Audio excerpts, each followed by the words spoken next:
कहानी की शुरुआत हॉस्पिटल के सीन से होती है।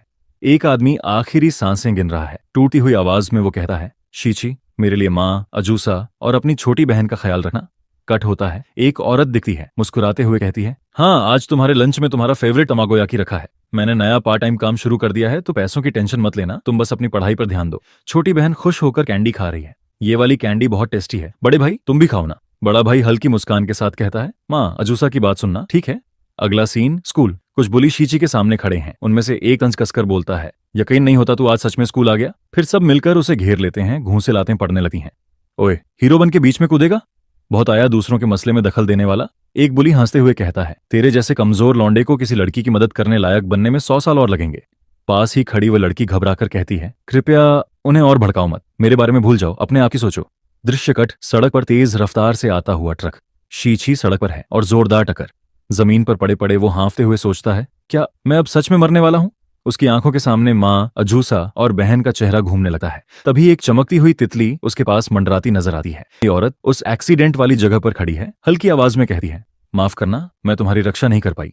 शीची की आंखों से आंसू बहने लगे हैं। वो टूटे टूटे शब्दों में कहता है, मैं बहुत कमजोर था। अगर मुझे अगला जन्म मिला तो मैं अपनी ताकत से उन लोगों की हिफाजत करना चाहूंगा जो मेरे लिए कीमती हैं। कट, जादुई महाद्वीप अरकानास। एक विशाल प्लाजा, बीच में पुजारी खड़ा है और ऊंची आवाज में घोषणा करता है। सभी श्रद्धालु लोगों को सूचित किया जाता है, आज वार्षिक दिव्य आशीर्वाद समारोह शुरू किया जाएगा। 16 साल से कम उम्र के बच्चे जो देवताओं को अपनी सबसे कीमती वस्तु अर्पित करेंगे, अगर देवताओं ने स्वीकार किया तो उन्हें एक स्पिरिट मैसेंजर प्राप्त होगा। वह स्पिरिट बच्चे के भीतर छिपे जादुई तत्वों को पहचान कर उन्हें मेघ बनने का अवसर देगा। जो भी दिव्य आशीर्वाद पाना चाहते हैं, कृपया यहाँ अपना नाम दर्ज कराएं। भीड़ में एक बच्चा अपनी माँ का हाथ खींचकर मासूमियत से पूछता है, मामा, अगर मैं ये वाली कीमती कैंडी चढ़ाऊं तो क्या मुझे भी जादू सिखाया जाएगा? माँ हल्का हंसकर कहती है, नहीं बेटा, इसके लिए तो वैसे गहने चाहिए होते हैं जैसे कुलीन लोग पहनते हैं। दूसरी तरफ एक रईस महिला अपने चमकदार गहने दिखाते हुए आती है। पीछे खड़े लोग एक दूसरे से फुसफुसाते हैं, लेडी ब्लैंक के गहने तो सच में बहुत हाई क्लास लग रहे हैं। वो कुलीन महिला नाक ऊंची रखते हुए कहती है, जितनी ज्यादा कीमती अर्पण उतनी ही अधिक दिव्य आशीर्वाद की संभावना। भीड़ से कोई बोल उठता है, सुना है रेयान परिवार ने आशीर्वाद के लिए अपनी लगभग पूरी दौलत दांव पर लगा दी है। और फिर एंट्री होती है रेयान परिवार की। लोग फुसफुसाते हैं, अगर इतना सब खर्च करने के बाद भी उन्हें आशीर्वाद न मिला तो कितना बड़ा झटका होगा। परिवार के मुखिया होल्ट रेयान मन ही मन सोचते हैं, मैंने रेयान परिवार के भविष्य के लिए बहुत बड़ा दांव लगा दिया है। फिर वो आगे 2 बच्चों की तरफ देखते हैं, छठा बच्चा लुकास रेयान और 7वीं बच्ची जूलिया रेयान। होल्ट मुस्कुराते हुए कहते हैं, ये दोनों हमारे घर की सबसे प्रतिभाशाली संतानें हैं। मुझे पूरा भरोसा है इन्हें ऊंचे स्तर का आशीर्वाद मिलेगा। पुजारी पुकारता है, अगला कृपया आगे आए। सबसे पहले आती है जूलिया रेयान। वो अपना गहना वेदी पर रखती है, तुरंत उसके आसपास चमकदार जादुई सर्कल बन जाता है। लोग हैरान होकर बोलने लगते हैं, यह तो थंडर गॉड का आशीर्वाद है। आशीर्वाद का स्तर 7। पिछले बार ऐसा लेवल 12 साल पहले देखा गया था। कमाल की टैलेंट है। रेयान परिवार सच में भाग्यशाली है। होल्ट संतोष से सोचते हैं, सोचा था जो उसने चढ़ाया वो थंडर ट्रैक का मुकुट था, लेकिन रेयान परिवार की सारी संपत्ति भी इसके सामने कम नहीं लगती। फिर वे मुड़कर कहते हैं, लुकास, अब तेरी बारी है। लुकास सीधा होकर जवाब देता है, जी पिताजी। परिवार का बटलर आगे आकर एक तलवार नुमा गहना लुकास को देता है। भीड़ में से कोई सांस रोकर कहता है, इस तलवार से जो जादुई ऊर्जा निकल रही है, ये तो वुल्कानस, फायर गॉड, जादू के आदि जनक इनसे जुड़ी लगती है।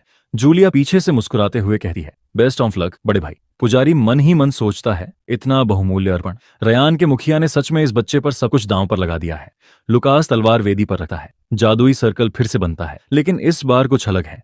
आसमान अचानक गहरा आने लगा है। भीड़ घबराकर बोलती है, आकाश का रंग क्यों बदल रहा है? ये तो पहले कभी नहीं हुआ।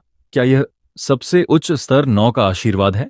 लुकास के चारों तरफ आग की लपटें घूमने लगती हैं। वो तलवार अचानक कांपने लगती है। ज्यों-ज्यों ऊर्जा बढ़ती है, लुकास के हाथ जलने लगते हैं। वो जोर से चीख पड़ता है। तलवार की धातु पिघलने लगती है। आकाश फिर से सामान्य हो जाता है। भीड़ में कोई धीमी आवाज में कहता है, आशीर्वाद, बस इतना था? स्पिरिट मैसेंजर कहाँ है? लुकास झटका खाकर पीछे गिर जाता है। जूलिया रोते हुए चीखती है, बड़े भाई। परिवार उसके पास दौड़ता है। माँ घबराकर कहती है, लुकास प्लीज उठो। होल्ट बुरी तरह से हिल चुके हैं। आखिर ये हुआ क्या? पुजारी सदमे में सोचता है, देवताओं ने इसे अस्वीकार कर दिया। जादू के आदि जनक ने खुद ही लुकास रेयान को ठुकरा दिया। इसी बीच वही चमकती तितली लुकास की तरफ उड़ती हुई आती है। Cut, fire God domain. कहीं आग और लावा से भरे क्षेत्र में गुस्से भरी आवाज गूंजती है, डैम इट, रेयान परिवार की इतनी हिम्मत। उन्होंने वही तलवार अर्पित की जिसकी वजह से मैं लगभग मर ही गया था। एक विशाल ज्वालामुखी जैसे अस्तित्व की आंखों में आग जल रही है। उस तलवार पर तो अभी भी मुझे काटने का अपराध दर्ज है। फायर गॉड घुर्राता है, शुक्र माने कि मैंने सिर्फ उस बच्चे की आत्मा जलाई है। एक छोटी फायर स्पिरिट तैरती हुई बोलती है, ऐसा लगता है उस बच्चे के शरीर के अंदर किसी दूसरी दुनिया की आत्मा घुस आई है, क्या मैं उसे भी दोबारा जला दूं? फायर गॉड तिरस्कार से कहता है, जरूरत नहीं, बाहरी दुनिया का एक कीड़ा मेरी मेहनत के लायक नहीं है। चलो देखते हैं अर्पण क्या था। मिनी स्प्रिट चमकती आंखों से वस्तु को देखती है। ये तो काफी बढ़िया मटेरियल है। इधर उसी समय हमारे एमसी की आत्मा लुकास के शरीर में प्रवेश कर चुकी होती है। मार्शल गॉड का डोमेन, हेवनली ओरिजिन की गुफा।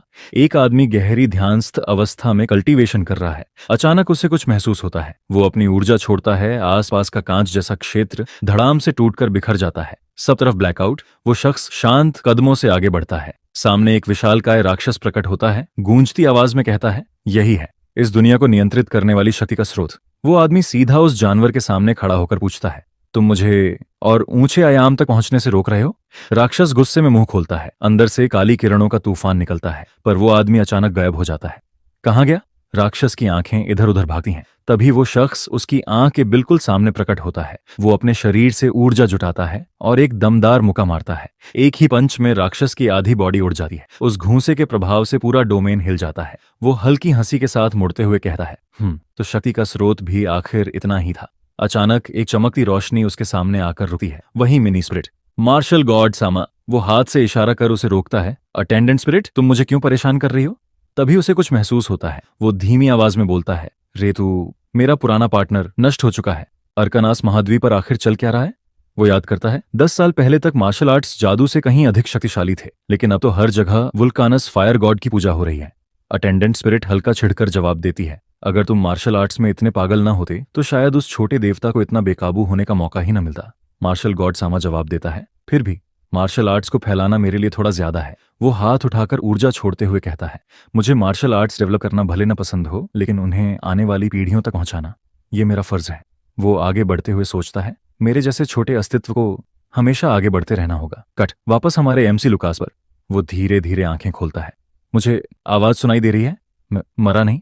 तभी उसके सामने एक डरावना सा चेहरा उभर आता है। लुकास का चेहरा अजीब सा बन जाता है। वो शख्स खुद को परिचय देता है, मेरा नाम मार्स है, मार्शल गॉड। मैं तुम्हें मार्शल गॉड का आशीर्वाद दूंगा। वो तेज रफ्तार से उड़ता हुआ सीधा एमएससी की तरफ आता है, फिर से दोहराता है, मेरा नाम मार्स है, मार्शल गॉड। मैं तुम्हें अपना आशीर्वाद दे रहा हूँ। लुकास घबराकर उसकी तरफ देखता रह जाता है। अगले ही पल मार्स सीधे लुकास के शरीर में समा जाता है। लुकास की आंखें तेज चमकने लगती हैं। स्क्रीन सी पॉप होती है। Martial god's blessing level 9 martial arts training की लेवल कैप हटाई जा चुकी है। लुकास हकाबका रह जाता है। अभी ये क्या था?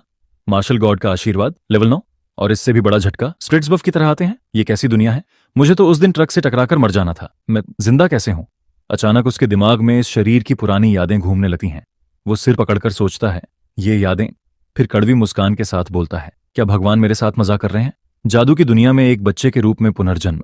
देवताओं ने खुद ही त्याग दिया। क्या मेरा परिवार मुझे तुरंत बाहर नहीं निकाल देगा? ये तो मेरे पिछले जीवन से भी ज्यादा दयनीय लाइफ लग रही है। फिर वो हल्का सा ऊपर देखता है। उम्मीद है माँ और अजूसा मेरे इंश्योरेंस के पैसे से आराम से जी रही होंगी। और ये जो मार्शल गॉड की ब्लेसिंग मिली है, मुझे तो मार्शल आर्ट्स के बेसिक्स भी नहीं पता। तभी अचानक पीछे से एक जानी पहचानी रोती हुई आवाज आती है, बड़े भाई। एक लड़की उसके ऊपर झपट कर लिपट जाती है, तुम जाग गए। जेरमी और बाकी सब कह रहे थे कि तुम कभी नहीं उठोगे। मैं बहुत डर गई थी। लुकास हल्के से उसे थाम कर कहता है, बस अब रोना बंद करो, मैं बिल्कुल ठीक हूं। वो मन ही मन पहचानता है, ये बच्ची है जूलिया, लुकास की छोटी बहन। फिर उसकी याद अजूसा पर चली जाती है। अजूसा भी मेरी मौत पर जरूर बहुत दुखी हुई होगी। लुकास गहरी सांस लेकर सोचता है, अब जबकि मैं रीइंकारनेट हो चुका हूं, कम से कम इस जन्म में जिन चीजों और लोगों को मैं कीमती मानता हूं, उनकी रक्षा करने के लिए मैं हर संभव कोशिश करूंगा। मैं तुम पर भरोसा कर रहा हूं, मार्शल गॉड। एक रहस्यमयी जगह, वहां एक अजीब सी मूर्ति खड़ी है। अचानक उस मूर्ति की आंखों से खून बहने लगता है। उस बहते खून से धीरे धीरे एक सिर बाहर निकलता है, फिर पूरा शरीर, एक भयानक अस्तित्व। वह बोलता है, उस घृणित की उपस्थिति गायब हो चुकी है। खून के भीतर मार्शल गॉड की परछाई दिखाई देती है। वो सोचता है, क्या वो सच में मर गया या इस दुनिया से बाहर निकल गया? उसके सीने पर खुदा एक प्रतीक चमकता है। वो आगे कहता है, मेरी अपनी शक्ति अब बहुत कम बची है। खैर, उसके बिना भी एक दिन ये दुनिया हमारी हो जाएगी। कट 9 साल बाद रयान फैमिली एस्टेट।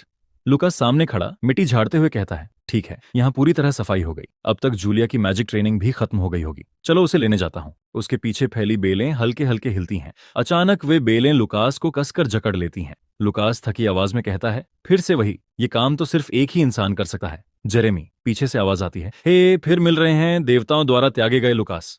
हमें उसका परिचय मिलता है, जेरेमी रयान, रयान परिवार का चौथा बच्चा। लेवल 5 ब्लेसिंग वाला मैजिक स्टूडेंट, लुकास का सौतेला भाई। उसकी मेड ताने मारती है, ओहो, तुम्हें तो अभी तक घर से निकाला ही नहीं गया, चमत्कार ही है। जेरेमी आगे बढ़कर कहता है, मैंने पहले ही कहा था बैकयार्ड में सिर्फ फैमिली के मैचेस आ सकते हैं, तुम जैसे त्यागे गए लोग नहीं। वो बेलें और ज्यादा कस देता है, शायद अगर तुम्हारी कुछ पसलियां तोड़ दूं तो दिमाग ठिकाने आ जाएगा। लुकास ऊबी हुई टोन में जम्हाई लेते हुए कहता है, जूलिया की मैजिक प्रैक्टिस खत्म होने वाली है, वो अभी वापस आ जाएगी। फिर उसकी आंखें थोड़ा खतरनाक अंदाज में बदलती हैं। अगर तुम लाइटनिंग से भुने हुए कोयला नहीं बनना चाहते तो बेहतर होगा मुझे अभी छोड़ दो। जेरेमी और उसकी मेड दोनों का चेहरा उतर जाता है। तू चाहे जितना कमजोर हो, लेकिन अपनी छोटी बहन से बचाए जाने की आदत डाल ली है ना। मुझे लाइटनिंग से डर नहीं लगता। अगले ही पल आसमान से बिजली गिरती है, सीधे जेरेमी के ऊपर। वो चिल्लाता हुआ जमीन पर गिरता है, पूरा झुलसा हुआ। उसकी मेड भागकर कहती है, मास्टर जेरेमी, आपको क्या हो गया? पीछे से जूलिया गुस्से में आती है, अगर तुमने बड़े भाई को फिर से बुली किया तो अगली बार मैं सच में नहीं रुकूंगी। वो बेलें हटाने लगती है। बड़े भाई, मैं अभी तुम्हें मुक्त करती हूँ। लुकास हल्की, थोड़ी डरावनी स्माइल के साथ कहता है, लगता है इसे सबक मिल गया, दोबारा ऐसी गलती नहीं करेगा। पीछे से जेरेमी मरी सी आवाज में फुसफुसाता है, तुम दोनों। वो कुछ बोल पाए उससे पहले ही दोनों भाई बहन वहां से चंपत हो जाते हैं। लुकास चलते चलते कहता है, अभी के हिसाब से ठीक ठाक भाग तो रहे हैं। वैसे तुमने उस लाइटनिंग बोल्ट में अच्छा खासा कंट्रोल रखा था जूलिया। जूलिया सिर हिलाती है, आप तो आसानी से जेरेमी को हरा सकते हो बड़े भाई, फिर भी आप लड़ाई क्यों नहीं करते? लुकास शांत टोन में जवाब देता है, मैंने तुमसे कहा ना, मेरी असली ताकत सिर्फ हमारे बीच का सीक्रेट है। वैसे भी तुम तो हो ना मुझे बचाने के लिए। जूलिया मुस्कुराकर कहती है, बिल्कुल। एमसी सोचता है, लुकास की बॉडी में रीइंकार्नेट हुए पूरे 9 साल हो गए। जब मैं पहली बार जागा था, लुकास के पिता होल्ट मुझे देखने आए। मैंने सोचा था देवताओं के त्यागे जाने की वजह से वो मुझे घर से निकाल देंगे, लेकिन उन्होंने तो उल्टा मुझे गले लगाकर कहा, लुकास मैं बहुत खुश हूं, बस तुम सुरक्षित जाग गए, यही हमारे लिए काफी है। होल्ट रयान एक नाइटली ऑर्डर को लीड करते हैं, इसलिए ज्यादातर समय घर से बाहर रहते हैं। फिर भी वो अपने सभी बच्चों की सच्चे दिल से परवाह करते हैं। लुकास याद करता है, जब होल्ट को पता चला कि मैंने मार्शल आर्ट्स की ट्रेनिंग शुरू कर दी है तो उन्होंने तुरंत मुझे एक पत्र भेजा जिसमें कुछ महत्वपूर्ण जानकारी थी। पत्र में लिखा था, लुकास, हमारी लाइब्रेरी में मार्शल आर्ट्स की कुछ पुरानी किताबें हैं, उम्मीद है ये तुम्हारी ट्रेनिंग में काम आएंगी। उस चिट्ठी ने लुकास के दिमाग में एक नया बड़ा प्लान जगा दिया। दूसरी तरफ हवेली में 2 मेड दौड़ती फिरती नजर आती हैं। एक कहती है, यंग मास्टर लुकास कहाँ चले गए? इतने छोटे हैं लेकिन रोज अकेले कहीं गायब हो जाते हैं। दूसरी कंधे उचकाकर बोलती है, चिंता मत करो, वो तो मैजिक भी नहीं कर सकता, जल्दी ही घर से निकाला जाएगा, देख लेना। तभी जमीन हल्के से हिलती है। वो दोनों चौंक कर ऊपर देखती हैं। अरे, आजकल धरती कुछ ज्यादा ही कांप रही है ना। हाँ, शायद कोई अर्थ मैजिक की प्रैक्टिस कर रहा हो। लुकास का सीक्रेट ट्रेनिंग ग्राउंड। लुकास खुद बताता है, पिछले 6 महीनों में मैंने अपने कमरे के नीचे चुपके चुपके खुदाई की और ये छुपा हुआ ट्रेनिंग एरिया बना लिया। ये जगह 4 हिस्सों में बटी हुई है, study area, training area, storage area और एक जुगाड़ वाला बाथरूम। वो लकड़ी के टब को देखकर हंसता है, ज्यादातर पैसे तो मैंने बाकी 3 एरिया के इक्विपमेंट पर उड़ाए हैं, इसलिए नहाने के लिए ये सस्ता टब ही चलेगा। जगह बनते ही मैंने रोज यहाँ चुपके से ट्रेनिंग शुरू कर दी। प्रेजेंट सीन, उबलते हुए गर्म पानी से भरे टब पर कोई तेजी से जंप करता है। वो लुकास है। मार्शल आर्ट्स में मैजिक पोशन से भरे बाथ में शरीर को सोखना सबसे एफिशिएंट ट्रेनिंग तरीका माना जाता है। 3 साल से लाइब्रेरी में मिली केन्स फोर्सिंग टेक्निक पर बेस्ड ट्रेनिंग कर रहा हूं। अब मैं लेवल 5 या उससे नीचे के मैजिकल अटैक बिना खरोंच खाए सह सकता हूं। मेरी डिफेंस अब ढंग से आकार लेने लगी है।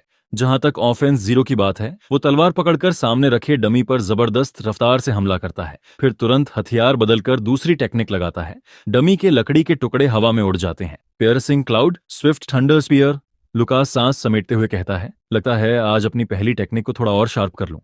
इन 9 सालों में मेरी स्किल्स लगातार बढ़ती रही हैं, लेकिन एक बात अभी भी परेशान करती है। किताब के हिसाब से मार्शल आर्टिस्ट्स एक खास लेवल पर पहुंचकर सीलिंग हिट कर लेते हैं। उस सीलिंग को तोड़ने का एकमात्र तरीका है एनलाइटनमेंट पाना, लेकिन एनलाइटनमेंट हासिल करना बहुत मुश्किल है। ज्यादातर लोग बीच में ही हार मान लेते हैं। यही वजह है कि जादू से कमजोर न होने के बावजूद मार्शल आर्ट्स में ट्रेनिंग करने वाले लोग लगभग न के बराबर हैं। लेकिन वो मुट्ठी पर फोकस करता है। मैं बाकी लोगों जैसा नहीं हूं। वो बैग पर ताबड़तोड़ पंच मारता है। इम्पैक्ट से बैग दीवार से टकराता है और पूरा एरिया हिल जाता है। दीवार में दरारें फैल जाती हैं। बरसरकर हाई एक्सप्लोसिव फिस्ट। ये अटैक अब लेवल 5 पर है। लुकास मुस्कुराकर कहता है, मेरा लेवल लगातार बढ़ रहा है और मुझे कोई सीलिंग महसूस नहीं हो रही। हो सकता है ये सब वॉर गॉड की लेवल 9 ब्लेसिंग का असर हो। हमें उसकी टेक्निक लिस्ट दिखाई जाती है। Cloud piercing thunder spear, level 3 single breath sword draw slash, level 4 chaos forging technique, level 4 critical armour piercing sword, level 4 cloud flipping sea overturning palm, level 5 berserker high explosive fist, level 5। ये जो तथाकथित war God की blessing है। वो घड़ी की तरफ देखता है। ओह राइट, होल्ट आज रात घर वापस आ रहे हैं, सब मिलकर फैमिली डिनर करेंगे। जैसे ही लुकास दरवाजा खोलकर अंदर आता है, होल्ट मुस्कुराकर कहते हैं, लुकास, हमें मिले आधा साल हो गया। मैं तुम्हारा इंतजार कर रहा था। आओ बैठो। जी फादर। होल्ट सीधे मुद्दे पर आते हैं। अरण मैजिक अकादमी इस साल एक स्पेशल मार्शल आर्ट्स डिपार्टमेंट खोल रही है, इसलिए मैंने तुम्हारा और जेरेमी दोनों का नामांकन करवा दिया है। जेरेमी अंदर ही अंदर भुनभुनाता है, ये कमीना कुत्ता भी। होल्ट आगे कहते हैं, मार्शल आर्ट्स कठिन है, लेकिन मुझे भरोसा है कि तुम इसे कर लोगे। लुकास, अगले हफ्ते एंट्रेंस एग्जाम है, अच्छे से तैयारी करना। लुकास विनम्रता से झुककर कहता है, जी धन्यवाद। वो मन ही मन सोचता है, किसी भी दुनिया में जो चीजें तुम्हें प्रिय हैं उनकी रक्षा करने के लिए तुम्हें ताकतवर बनना ही पड़ेगा। बस मुझे इतना भी स्ट्रांग नहीं दिखना कि अनचाहा ध्यान आकर्षित हो जाए। तभी जूलिया बीच में बोल पड़ती है, फादर, मैं भी बड़े भाई के साथ अरण मैजिक अकादमी जाना चाहती हूँ। होल्ट हंसकर कहते हैं, ये हुई ना बात। लेकिन तुम अभी सिर्फ 11 साल की हो जूलिया, तुम्हारी उम्र तो नामांकन के लिए पूरी नहीं है। जूलिया जल्दी से जवाब देती है, लेकिन वहां एक एलिट कोर्स है ना, जिसमें कोई एज लिमिट नहीं होती। असल में तो मुझे स्कूल से एलिट कोर्स के लिए ऑफर भी आ चुका है। होल्ट पत्र पढ़ते हुए चौंकते हैं। अच्छा, लगता है तुम्हारी जीनियस की खबर दूर दराज तक अरण मैजिक अकादमी तक पहुंच चुकी है। उनकी पत्नी मुस्कुराकर कहती हैं, शायद बहुत जल्द रेयान परिवार से एक ग्रेट मेज जन्म मिलेगा। मैं दोनों बच्चों के सुरक्षित एग्जाम पास करने की प्रार्थना करूंगी। उधर जेरेमी मन ही मन जल रहा है, जूलिया की बात तो ठीक है, लेकिन ये लुकास जैसा बेकार बंदा इतना स्पेशल ट्रीटमेंट क्यों पा रहा है? अगर वो मैजिक अकादमी तक पहुंच गया तो मेरी रेपुटेशन तो। तभी उसकी माँ जेसिका रेयान, रेयान परिवार के मुखिया की दूसरी पत्नी, हल्का सा उसे पींचकर शांत कराती है। वो मुंह पर मीठी लेकिन आंखों में खतरनाक मुस्कान के साथ कहती है, शांत रहो, घबराने की कोई जरूरत नहीं है। वैसे भी हमें तो ये भी नहीं पता कि वो एग्जाम पास कर पाएगा या नहीं, है ना? एक हफ्ते बाद मैजिक अकादमी के लिए निकलने का दिन। लुकास की माँ समझाती है, लुकास, जूलिया, अच्छे से रहना। जैसे ही हम लोग यहाँ सब सेट कर लेंगे, मैं तुम्हारे फेवरेट पुडिंग लेकर तुमसे मिलने आऊंगी। हाँ हाँ, और फादर द्वारा दिया गया लकी कॉइन मत भूलना। ये वही कॉइन है जो उन्होंने लगभग 10,000 साल पहले मार्शल फॉर्च्यून डायनेस्टी के एक मैजिकल बीस्ट को हराकर पाया था। हमें एक छोटा फ्लैशबैक दिखता है जहां होल्ट कॉइन पकड़े हुए कहते हैं, इसके सामने की तरफ पहले सम्राट मार्स की तस्वीर है और पीछे की तरफ वो हथियार है जो उन्होंने कभी इस्तेमाल किया था। लुकास मन ही मन सोचता है, मार्स, वो तो वही बफ स्प्रिट जैसा चेहरा है। होल्ट कहते हैं, इसे गुड लक चार्म की तरह हमेशा अपने पास रखना, कभी खुद से अलग मत करना। लुकास कॉइन पकड़कर सोचता है, पिछले जीवन में भी और इस जीवन में भी मुझे इतनी अच्छी फैमिली मिली, मैं सच में बहुत लकी हूं। वो मुस्कुराकर कहता है, हम अब चल रहे हैं।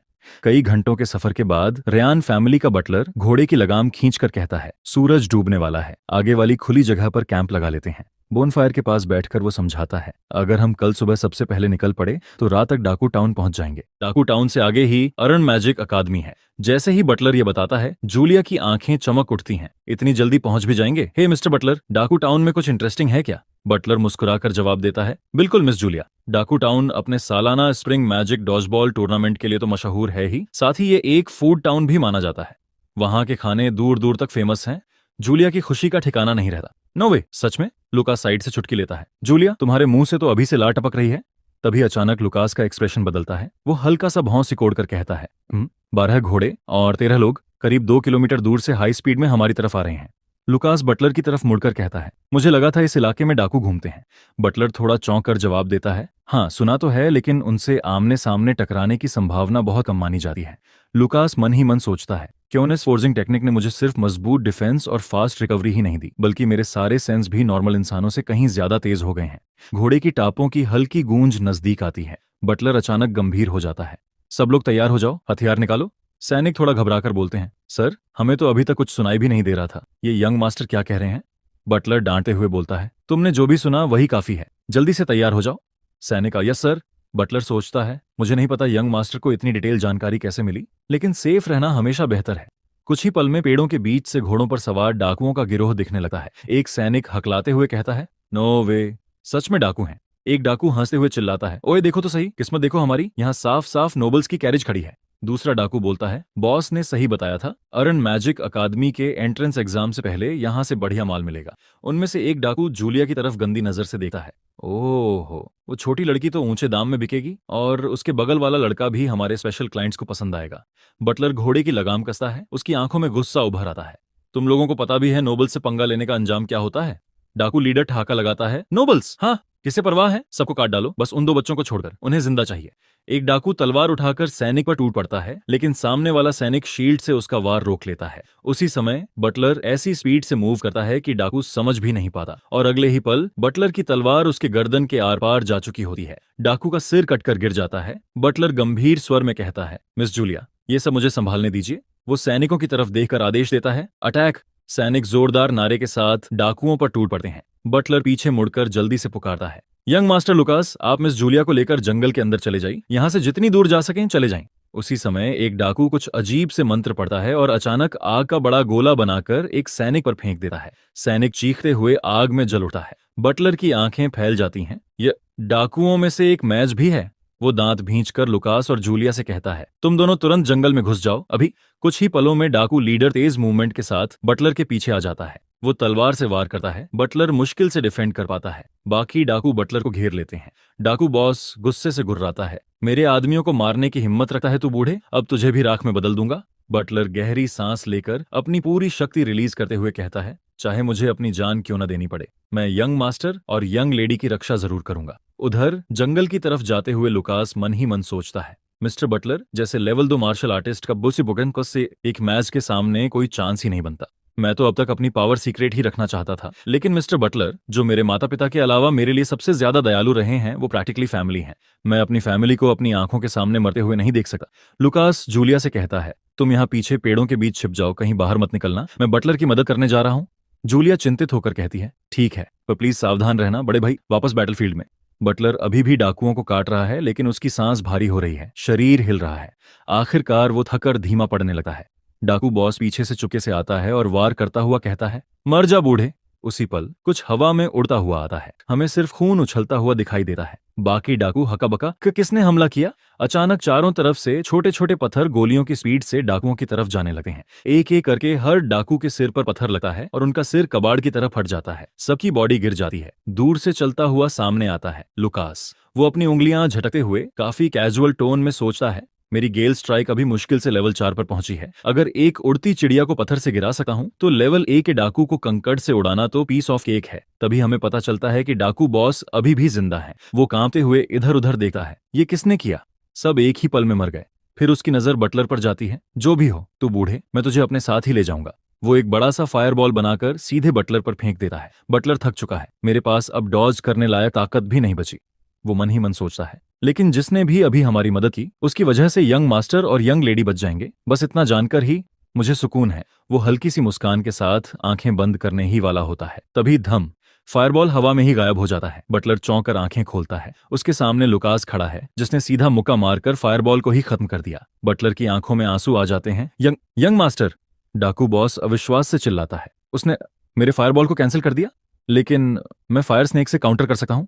वो मंत्र शुरू ही करता है कि लुकास झटके से गायब होता है और अगले ही पल उसकी पीठ के पीछे खड़ा होता है।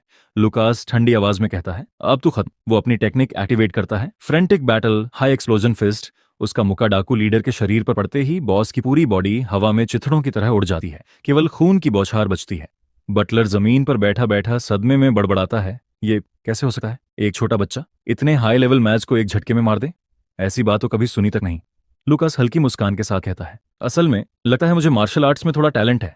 उसी समय हवा में कुछ बदलता है। लुकास को पीछे की तरफ से एक दबा दबा सा डरावना एहसास होता है। वो पलट कर देखता है, वहां एक भयानक सा मॉन्स्टर खड़ा है। चेहरा टेढ़ा मेढ़ा, शरीर से सड़न की बदबू, पूरी तरह डरावना। मॉन्स्टर दहाड़ता है, तुम सब यहीं मरोगे, कोई भी जिंदा नहीं जाएगा। वो सीधे लुकास पर झपटा है। लुकास दांत भींचता है, जूलिया को इतना डरावना दानव दिखने भी नहीं दूंगा, इसे जल्दी से निपटाना होगा। मॉन्स्टर का पंजा नीचे आता है। लुकास तेजी से साइड में स्लिप होकर उसके हमले से बचता है, हवा में कूदता है और अपनी मुट्ठी में पूरी ताकत भरता है।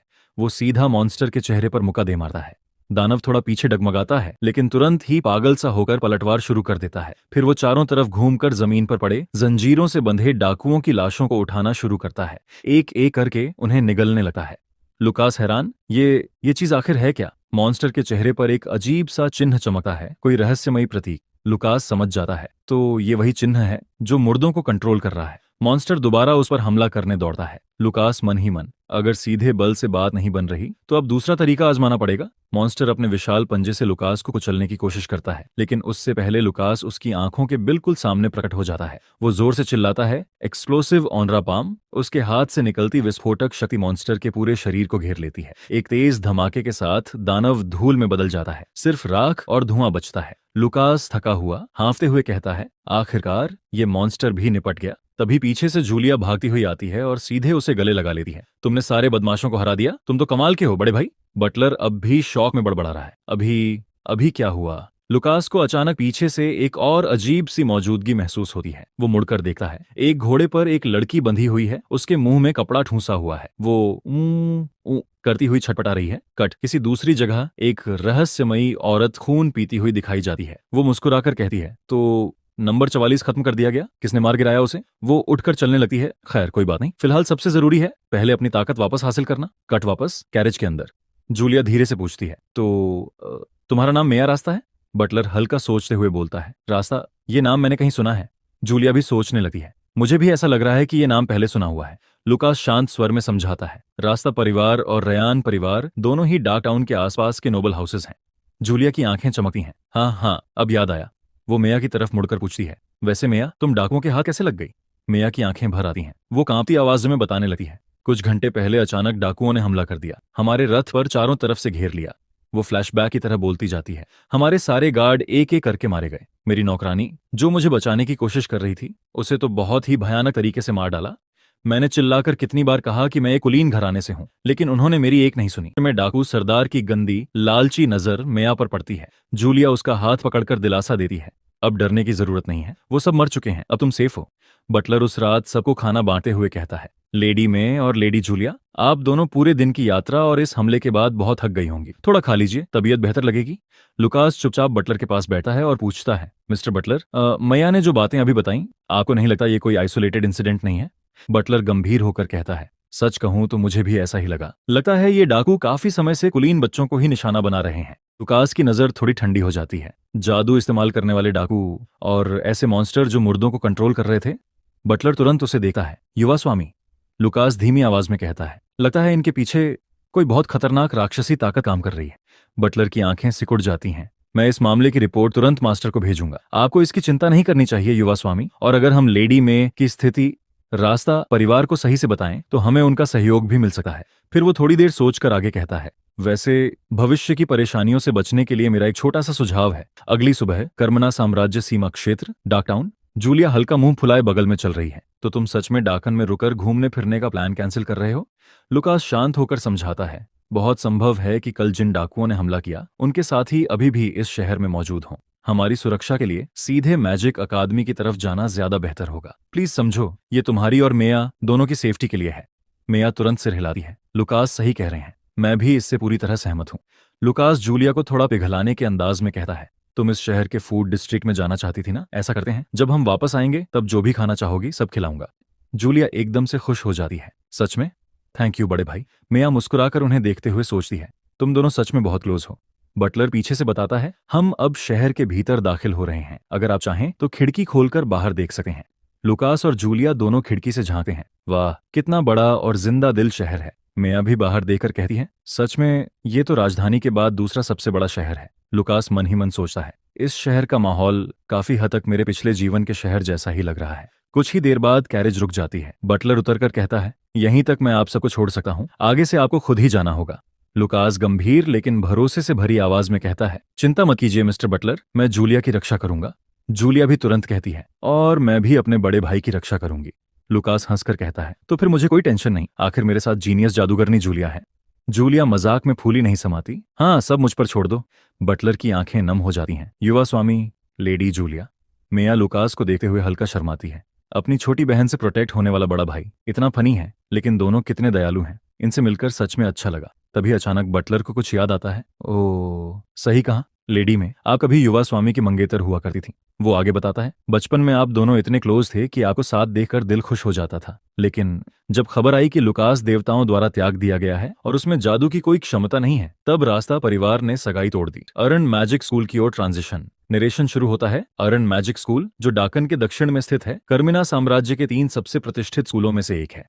यहाँ दाखिला लेने वाले सभी नए छात्रों को 1 साल बाद एक महत्वपूर्ण परीक्षा देनी होती है। उस एग्जाम के रिजल्ट के आधार पर उनकी विशेष क्षमता के मुताबिक उन्हें 5 डिपार्टमेंट्स में बांटा जाता है। Earth department, fire department, wind department, water department और स्पेशल डिपार्टमेंट। अगर कोई छात्र यहाँ लगातार 6 साल तक पढ़ाई करके सफलतापूर्वक ग्रेजुएट हो जाता है तो उसे आधिकारिक मेज की योग्यता मिल जाती है। लुकास मन ही मन जोड़ता है, बेशक यहाँ टॉप क्लास स्टूडेंट्स को स्पेशल ट्रीटमेंट भी मिलता है, जो ट्रेनिंग के दौरान ही मेज की परीक्षा पास कर लेते हैं। उन्हें पूरे 6 साल पूरा करने की भी जरूरत नहीं, वो पहले ही ग्रेजुएट हो सकते हैं। जूलिया थोड़ा उदास होकर कहती है, बहुत अफसोस है, मैं सोच रही थी कि मेया सान के साथ एंट्रेंस एग्जाम दे पाऊंगी। लुकास समझाता है, मेया सान आज सुबह ही अपने परिवार के साथ एग्जाम देने निकल गई होगी। अब वो अपने घर वालों के साथ हैं, तो उनकी सुरक्षा की चिंता कम है। अभी हमारा फोकस सिर्फ एंट्रेंस एग्जाम पर होना चाहिए। जूलिया फिर से मुस्कुराती है, तुम बिल्कुल सही बोल रहे हो, चलो अब सीरियस हो जाते हैं। वैसे रिसेप्शन डेस्क कहाँ है? जैसे ही दोनों आगे बढ़ते हैं, भीड़ की फुसफुसाहट सुनाई देती है। वाह, कितनी प्यारी लड़की है। क्या ये भी एंट्रेंस एग्जाम देने आई है? इतनी छोटी लग रही है, मुश्किल से 12 साल की होगी। उसका भाई भी काफी हैंडसम है। कितने लकी होंगे जिसके पास ऐसी क्यूट छोटी बहन हो। भीड़ में से एक लड़की आगे आती है और जूलिया का रास्ता रोकती है। अरे जरा रुको, ये लड़की और कोई नहीं, अरन मैजिक स्कूल स्टूडेंट काउंसिल की वाइस प्रेसिडेंट मीना है। मीना मुस्कुराकर पूछती है, तुम फिर से चुपके चुपके अपने भाई के पीछे पीछे यहाँ आ गई क्या? जूलिया फौरन हाथ हिलाकर मना करती है, ना ना नहीं, मैं अपने भाई के साथ मिलकर ही एंट्रेंस एग्जाम देने आई हूँ। मीना मन ही मन सोचती है, ये बच्ची एंट्रेंस एग्जाम देने आई है, कहीं यही वो नहीं जिसे एलिट कोर्स की तरफ से डायरेक्ट ऑफर आया था? वो जोर से पूछती है, तुम रयान परिवार की जूलिया हो ना? जूलिया हल्के घमंडी लेकिन प्यारे अंदाज में कहती है, तुम्हें बहुत जल्दी ये बात खुद ही पता चल जाएगी। मीना हंसते हुए कहती है, चलिए मैं तुम्हें रिसेप्शन डेस्क तक छोड़ देती हूँ। जूलिया अचानक रुक जाती है, अरे मैं तो भूल ही गई थी, मेरा भाई भी रजिस्ट्रेशन करवाना चाहता है।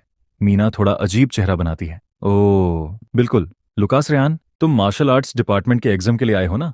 पीछे खड़े कुछ नोबल घरानों के बच्चे ठहाके मारने लगते हैं। हाँ हाँ, आज भी कोई बेवकूफ मार्शल आर्ट्स पढ़ने अरन मैजिक स्कूल पहुंच गया। मैजिक स्कूल में मार्शल आर्ट्स की ट्रेनिंग बहुत बड़ा मजाक है। मार्शल आर्टिस्ट तो मैजिकल बीस्ट से थोड़े ही बेहतर होते हैं। लुकास ठंडी नजरों से उन्हें देखता है, वही घमंडी नजरें, वही बात हर जगह। एलन मैजिक स्कूल भी अलग नहीं है, यहाँ भी सबको लगता है कि मेज हमेशा मार्शल आर्टिस्ट से ऊपर है, लेकिन हकीकत में ये लोग बहुत कमजोर हैं। चाहे जेरेमी हो या वो मॉन्स्टर, मेरे सामने सब कीड़े मकोड़े हैं। अगर माँ पापा की खातिर यहाँ दाखिला न लेना होता तो मैं अपना 1 सेकंड भी इस जगह पर बर्बाद नहीं करता।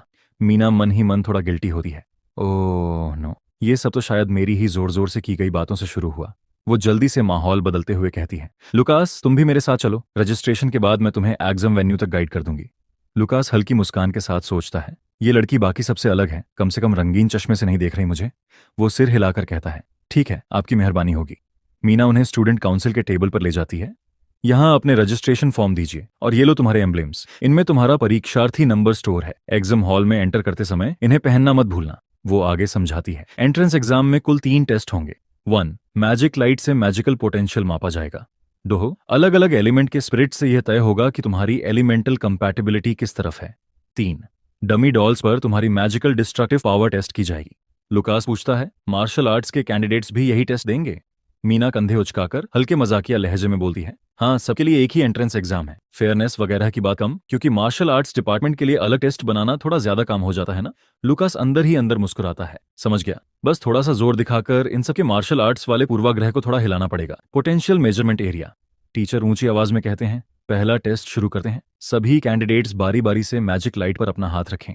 एक एक करके बच्चे आते हैं, लाइट अलग अलग रंग में चमकती है। जब लुकास की बारी आती है, वो आगे बढ़कर चुपचाप अपना हाथ मैजिक लाइट पर रखता है। कुछ सेकंड बीते हैं, लाइट बिल्कुल भी नहीं चमकती। टीचर की आंखें चौड़ी हो जाती हैं। ये मैंने अपनी पूरी जिंदगी में पहली बार ऐसा देखा है। हर 100 साल में नहीं, हर 1000 साल में भी ऐसा केस मुश्किल से होता होगा। ये तो मैजिकल पोटेंशियल शून्य दिखा रहा है। पीछे से कोई फुसफुसाता है, मार्शल आर्ट्स डिपार्टमेंट में भी ये आगे नहीं बढ़ पाएगा।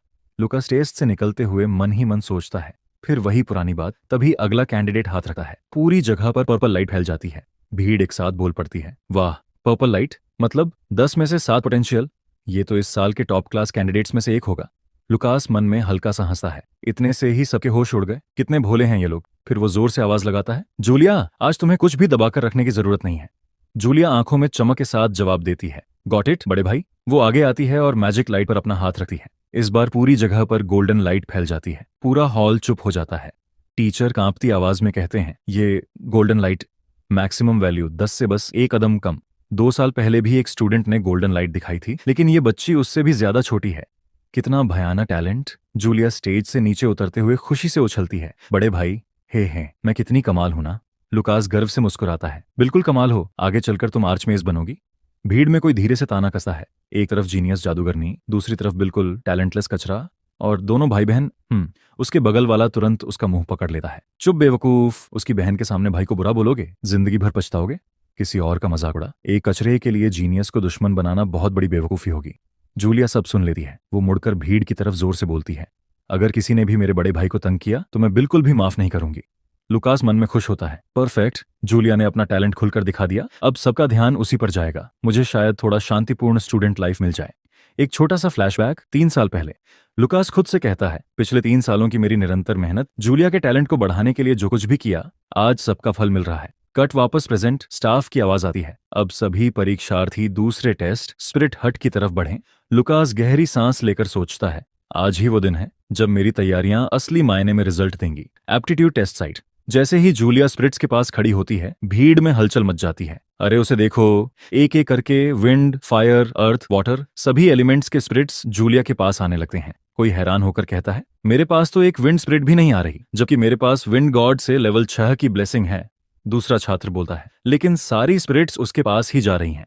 क्या इसका मतलब है कि उसकी कंपैटिबिलिटी हर मैजिक एलिमेंट के साथ अत्यधिक उच्च स्तर की है? यह तो सचमुच डरावनी टैलेंट है।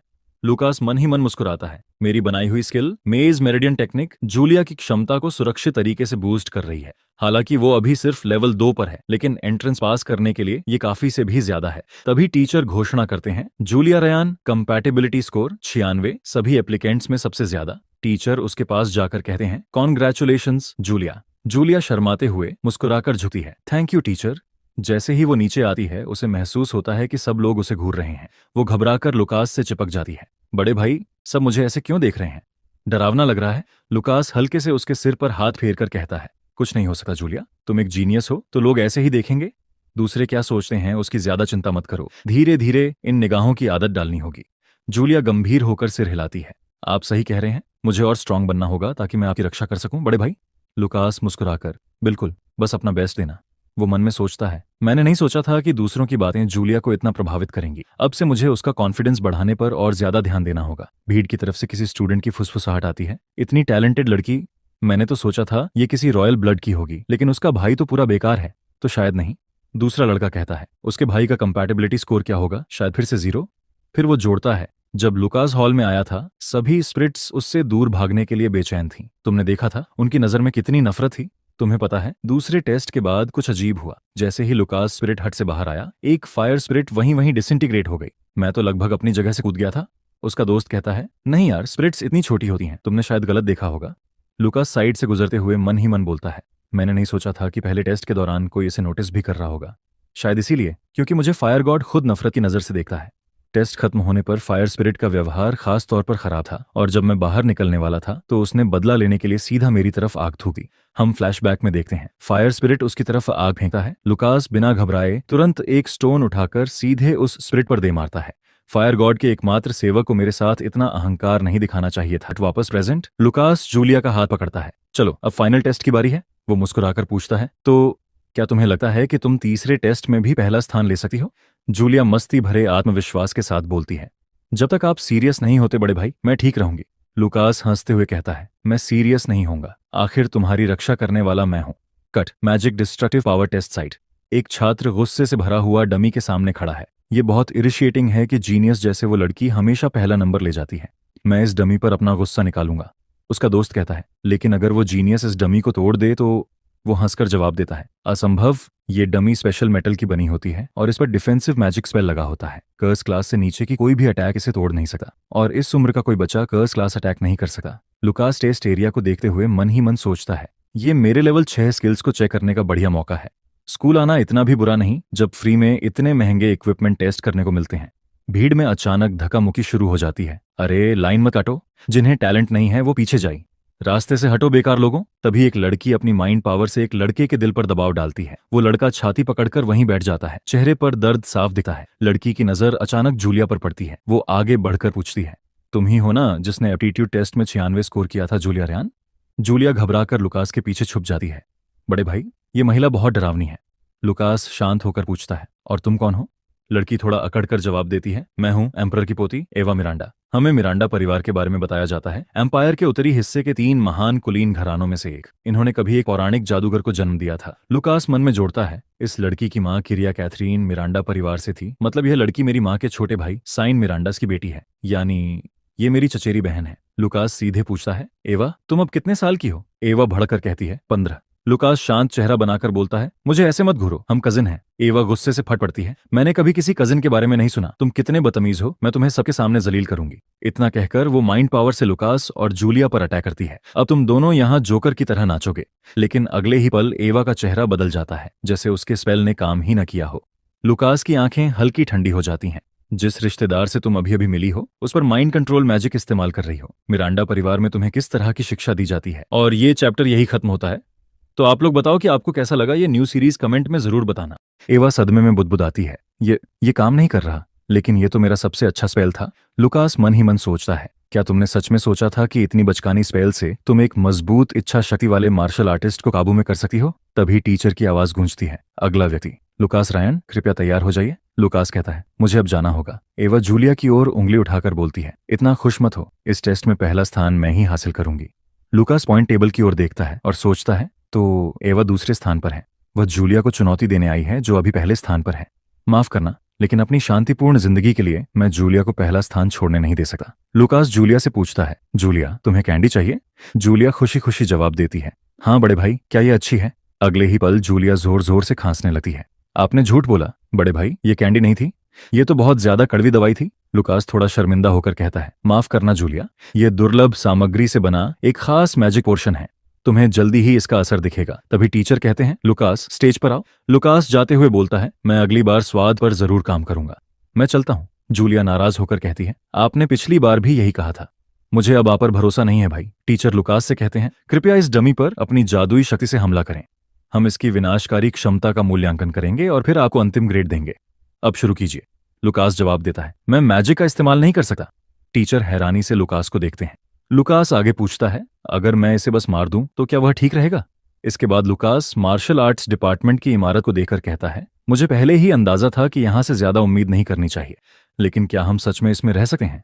ये तो ऐसा लग रहा है जैसे अभी गिर जाएगी। वह अंदर जाते हुए कहता है, खैर कम से कम यहां मैं बिना किसी के परेशान किए शांतिपूर्ण स्कूल जीवन जी पाऊंगा। तभी एक छात्र अचानक सामने आकर बोलता है, यो तुम लुकास हो ना, जिसने टॉप मार्क्स के साथ मार्शल आर्ट्स डिपार्टमेंट में एडमिशन लिया है? मिलकर अच्छा लगा। मैं काई टैरोई हूँ, मैं भी इसी डिपार्टमेंट से हूँ। काई आगे कहता है, मैंने तुम्हें उस डमी डोल पर पंचिंग करते देखा था, तुम सच में कमाल हो। लुकास जवाब देता है, बस किस्मत अच्छी थी।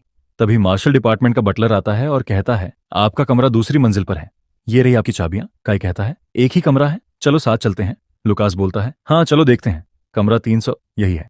ये देखकर काई चौंक जाता है। एक छात्र कहता है, मिलकर अच्छा लगा, मैं कोलिंस हूँ, लगता है आज से हम रूममेट्स हैं। दूसरा छात्र बोलता है, मैं शार्प हूँ, मिलकर अच्छा लगा। काई चारों ओर देखकर चिल्लाता है, ये कमरा क्या बकवास है, ये तो सुअर के बाड़े से भी बदतर है। तभी काई एक मकड़ी देखकर डर जाता है और लुकास से कहता है, अरे लुकास, तुम सच में इस गंदे कमरे में रहने वाले हो? कितनी खराब जगह है। काई जोर से बोलता है, जो भी यह कमरा साफ करेगा उसे मैं यह सिखा दूंगा। दोनों छात्र तुरंत बोलते हैं, जी सर।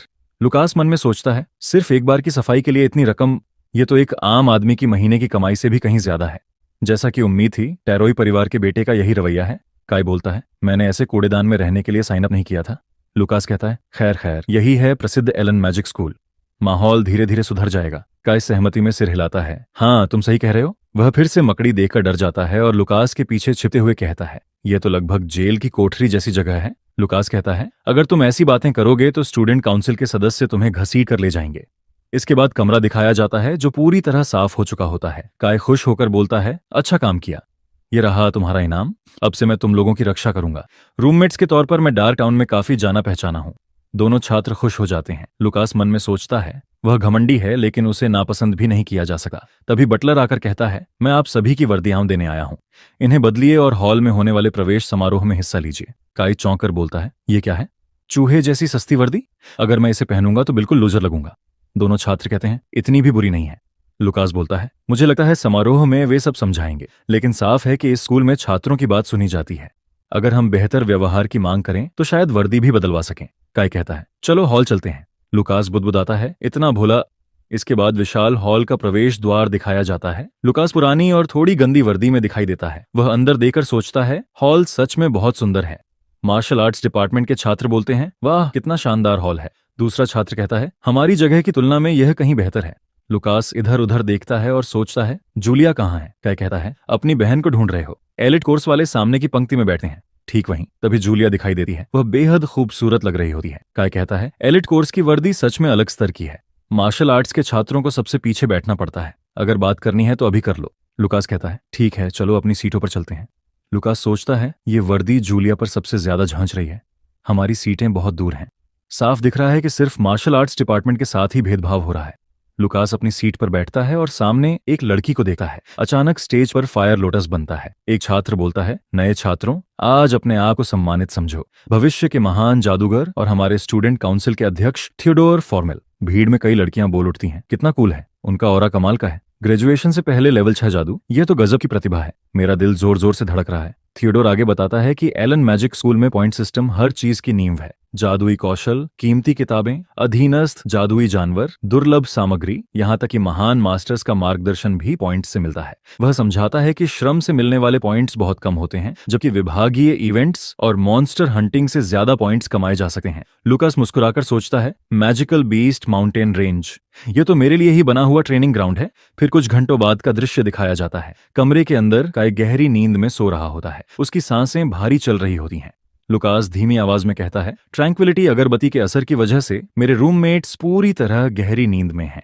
आखिरकार अब मैं मैजिकल बीस्ट माउंटेन रेंज जा सकता हूँ। वह खिड़की की तरफ देखता है और सोचता है, मार्शल आर्ट्स डिपार्टमेंट स्कूल के मैदान के ठीक पीछे छात्रावास के पीछे स्थित है। दूसरे शब्दों में, अगर मैं उस दीवार को पार कर लूं तो सीधे मैजिकल बीस्ट माउंटेन रेंज में पहुंच जाऊंगा। तभी लुकास अपने पैरों में शक्ति इकट्ठा करता है। उसके शरीर से हल्की ऊर्जा निकलती है। वह जमीन पर जोर लगाता है और दीवार के ऊपर से एक लंबी छलांग लगा देता है। दीवार पार करते ही घना जंगल दिखाई देता है। लुकास चारों तरफ नजर डालते हुए कहता है, तो यही है मैजिकल बीस्ट माउंटेन। उसी समय उसके पीछे से सरसराहट की आवाज आती है। एक विशाल मेंढक दानव फ्रॉग मॉन्स्टर धीरे धीरे उसकी तरफ बढ़ रहा होता है। लुकास पलटा है और बिना देर किए उछलता है। वह सीधा मेंढक दानव के ऊपर पहुंच जाता है। मेंढक चौंक कर ऊपर देखता है। लुकास उसके सींग को मजबूती से पकड़ लेता है। अगले ही पल जंगल में जोरदार विस्फोट होता है। पेड़ हिल जाते हैं। धुआं चारों तरफ फैल जाता है। कुछ सेकंड बाद दृश्य साफ होता है। मेंढक दानव जमीन पर पापड़ की तरह छपटा पड़ा होता है। लुकास उसका सींग निकालते हुए बोलता है, विशाल ब्लैक हॉर्न फ्रॉग। जहरीले ब्लैक हॉर्न फ्रॉग के सींग आमतौर पर जादुई औषधियां बनाने में इस्तेमाल होते हैं। इन्हें पॉइंट्स में बदला जा सकता है। वह आगे सोचता है, एलन मैजिक स्कूल के संग्रह में पौराणिक मार्शल आर्ट्स मैनुअल्स मौजूद हैं। मार्शल गॉड द्वारा इस्तेमाल किए गए कौशल पाने के लिए मुझे बहुत सारे पॉइंट्स चाहिए। मेरे पास ज्यादा समय नहीं है। लुकास आंखें बंद करता है और कहता है, पहले आसपास के जादुई जानवरों के इलाकों का अंदाजा लगाता हूँ। वह लोकेशन सर्च कौशल का उपयोग करता है। तुरंत जंगल में कई चमकती हुई आकृतियां दिखाई देती हैं। चारों तरफ अलग अलग मॉन्स्टर्स की मौजूदगी महसूस होती है। एक लेवल एक शेल माउस दिखाई देता है। अचानक लुकास आगे बढ़कर कराटे चॉप मारता है। शेल माउस वहीं ढेर हो जाता है। फिर एक लेवल 2 नाइट बैट हवा में उड़ता है। लुकास उछलकर उसे किक मारता है। इसके बाद एक लेवल 3 मैजिक रस लेपर्ड झाड़ियों से निकलता है। लुकास सीधा पंच करता है। जंगल में लगातार विस्फोटों की आवाजें गूंजने लगती हैं। कुछ देर बाद लुकास रुकता है और कहता है, आज अच्छी कमाई हुई। पॉइंट्स के लिए बदली जाने वाली सामग्री भी मिली और बॉडी रिफाइनिंग के लिए जरूरी चीजें भी। आसपास देखता है और भौहें चढ़ाता है। फिर भी यह इलाका अजीब तरह से शांत है। जादुई जानवरों के निशान बहुत कम हैं। क्या आसपास कोई ताकतवर जादुई जानवर रहता है? वह फिर से अपनी सर्चिंग शक्ति का इस्तेमाल करता है। तभी सामने एक गुफा दिखाई देती है। गुफा के भीतर से खतरनाक आभा बाहर निकल रही होती है। लुकास हल्की मुस्कान के साथ कहता है, मिल गया। ये लगभग 1 किलोमीटर दूर है और इसने मेरी मौजूदगी भी महसूस कर ली है। लुकास गुफा के बाहर पहुंचता है। अंदर से भारी कदमों की आवाज आती है। अगले ही पल एक लेवल 6 आइस फायर वुल्फ बाहर निकलता है। वुल्फ और लुकास आमने सामने खड़े होते हैं। लुकास मुस्कुराकर कहता है, समझ गया, भेड़िया होने की वजह से इसमें क्षेत्रीय भावना बहुत मजबूत है। भेड़िया दहाड़ता है। पूरे जंगल में उसकी आवाज गूंज जाती है। लुकास कहता है, चलो शुरू करते हैं। लुकास अपनी बात पूरी भी नहीं करता कि भेड़िया दानव अचानक जमीन पर जोर से पैर पटकता है। बर्फीली हवा चारों तरफ फैल जाती है। अगले ही पल वह तेजी से लुकास की तरफ झपटा है। लुकास भी बिना देर किए आगे बढ़ता है और पंच मारने की कोशिश करता है, लेकिन भेड़िया दानव फुर्ती से साइड में हट जाता है। अचानक उसके मुंह से ठंडी हवा निकलती है। एक आइस अटैक सीधे लुकास की ओर आता है। लुकास अपना हाथ आगे करता है, लेकिन बर्फ उसकी बाह पर जम जाती है। उसका हाथ पूरी तरह ठंड से जकड़ जाता है। लुकास भौहें चढ़ाकर कहता है, तेज है। अगले ही पल वह जमे हुए हाथ से ही भेड़िया दानव के चेहरे पर जोरदार पंच मार देता है। बर्फ टूटती है और धमाके के साथ भेड़िया दानव दूर जाकर जमीन पर गिरता है। लुकास बोलता है, अगर मैंने और ज्यादा ट्रेनिंग की होती तो मैं अभी इसकी टांग ही उड़ा देता। वह आगे बढ़कर कहता है, उठो, तुम बस इतने में खत्म नहीं हुए हो, है ना? भेड़िया दानव बड़ी मुश्किल से उठा है, उसकी सांसें भारी हो चुकी होती हैं। अचानक वह आग इकट्ठा करता है, उसके मुंह के सामने लाल नारंगी लपटें बनती हैं। अगले ही पल वह जोरदार फायर अटैक लुकास की तरफ छोड़ देता है। भेड़िया दानव मन में सोचता है, अब यह इंसान मर गया। वह खुश होकर दहाड़ता है, लेकिन धुएं के हटे ही दृश्य साफ होता है। लुकास बिल्कुल ठीक खड़ा होता है, उसके शरीर पर कोई चोट नहीं होती। भेड़िया दानव यह देखकर पीछे हट जाता है, उसकी आंखों में डर साफ दिखाई देता है। अचानक लुकास सामने आता है और एक बेहद खतरनाक पंच मारता है। भेड़िया दानव के मुंह से खून निकलता है, वह कई मीटर दूर जाकर जमीन पर गिरता है। लुकास बोलता है, आग और बर्फ जैसे विपरीत गुणों को इतनी आजादी से इस्तेमाल करना, तुम सच में साधारण जादुई जानवर नहीं हो। भेड़िया दानव लुकास को घूरता है, उसकी आंखों में अब डर साफ झलक रहा होता है। लुकास डरावनी मुस्कान के साथ कहता है, क्या तुम एक दुर्लभ जादुई जानवर हो? भेड़िया दानव कांप जाता है। अचानक वह अपनी पूरी ताकत इकट्ठा करता है। बर्फ और आग दोनों एक साथ इकट्ठी होती हैं। Dual attack! वह दोनों तत्वों से हमला करता है। लुकास भौहें सिकोड़कर कहता है, यह पानी की भाप? क्या यह भागने की कोशिश कर रहा है? लुकास अपनी शक्ति फैलाता है, भाप कुछ ही सेकंड में छंट जाती है। तभी वह देखता है कि भेड़िया दानव जंगल की तरफ भाग रहा है। लुकास आगे बढ़ते हुए कहता है, मैं तुम्हें भागने नहीं दूंगा। वह छलांग लगाता है और भेड़िया दानव की पूंछ पकड़ लेता है, फिर उसे जमीन से उठाकर जोर से पटक देता है। धरती हिल जाती है। लुकास हंसते हुए बोलता है, बड़े जादुई जानवरों से लड़ने में सच में मजा आता है, इससे तो बहुत सारे पॉइंट्स मिलने चाहिए। अचानक भेड़िया दानव आखिरी ताकत लगाकर लुकास पर हमला करता है और उसे दूर फेंक देता है। लुकास जमीन पर फिसलते हुए रुकता है और गुस्से से कहता है, तुम्हारी हिम्मत कैसे हुई मुझे लात मारने की? अब मैं तुम्हें सबक सिखाऊंगा। भेड़िया दानव फिर से आग का हमला करता है। लुकास हमला चकमा देता है और आगे बढ़ता है। भेड़िया दानव दोबारा आग छोड़ता है। लुकास उस आग को काटते हुए पंच मारता है और कहता है, शांत रहो पिल्ले। जोरदार धमाका होता है, जमीन फट जाती है। भेड़िया दानव उड़ता हुआ पीछे गिरता है। वह जमीन पर पड़ा सोचता है, क्या मैं यहीं मरने वाला हूं? मेरे पास अब कोई रास्ता नहीं है, ये मेरा आखिरी उपाय है। अचानक वह धीरे धीरे उठता है, फिर लुकास के सामने झुक जाता है। वह पूरी तरह सिर झुकाकर बो डाउन करता है, फिर अपने सामने दो चमकते हुए बीस्ट कोर रख देता है। लुकास चौंकता है और बोलता है, बीस्ट कोर? फिर वह समझाने लगता है, इस दुनिया में कुछ जादुई जानवर अपने शरीर में बीस्ट कोर के साथ पैदा होते हैं। यह एक दुर्लभ जादुई सामग्री होती है। यह जानवर की पूरी जिंदगी की शक्ति का स्रोत होती है। अगर किसी इंसान के खून की एक बूंद भी बीस्ट कोर को छू ले तो वह जादुई जानवर उस इंसान का अधीनस्थ बन जाता है। लुकास भेड़िया दानव से पूछता है, क्या तुम मेरा अधीनस्थ जादुई जानवर बनना चाहते हो? भेड़िया दानव सिर झुकाकर जवाब देता है, हाँ मास्टर। लुकास कहता है, ठीक है, मैं तुम्हें स्वीकार करता हूँ। लुकास मन में सोचता है, ये तो अप्रत्याशित शिकार है। लेवल 6 का अधीनस्थ जादुई जानवर, ये तो जादूगरों के बीच भी बेहद दुर्लभ है। हालांकि ये बहुत बुद्धिमान नहीं लगता। सच में ताकतवर जादुई जानवर गर्वित होते हैं और इंसानों के अधीन नहीं होते। तभी लुकास अपनी उंगली काटा है, खून की बूंद बीस्ट कोर पर गिरती है। वह बोलता है, इसे खाओ। भेड़िया दानव बीस्ट कोर निगल लेता है। वह बोलता है, मास्टर। लुकास इधर उधर देखता है और चौंकता है। ये आवाज? भेड़िया दानव जवाब देता है, मास्टर, ये मैं हूं। लुकास सोचता है, मैं अब इसके शब्द समझ सकता हूं। वह हल्की मुस्कान के साथ कहता है, अच्छा बच्चा, मैं तुम्हें उरू कहूंगा। उरू सिर हिलाकर कहता है, समझ गया। लुकास आगे सोचता है, तो क्या इसका मतलब है कि ये पूरा इलाका अब मेरा है? उरू बोलता है, मास्टर, मेरा खजाना इस तरफ है, आइए।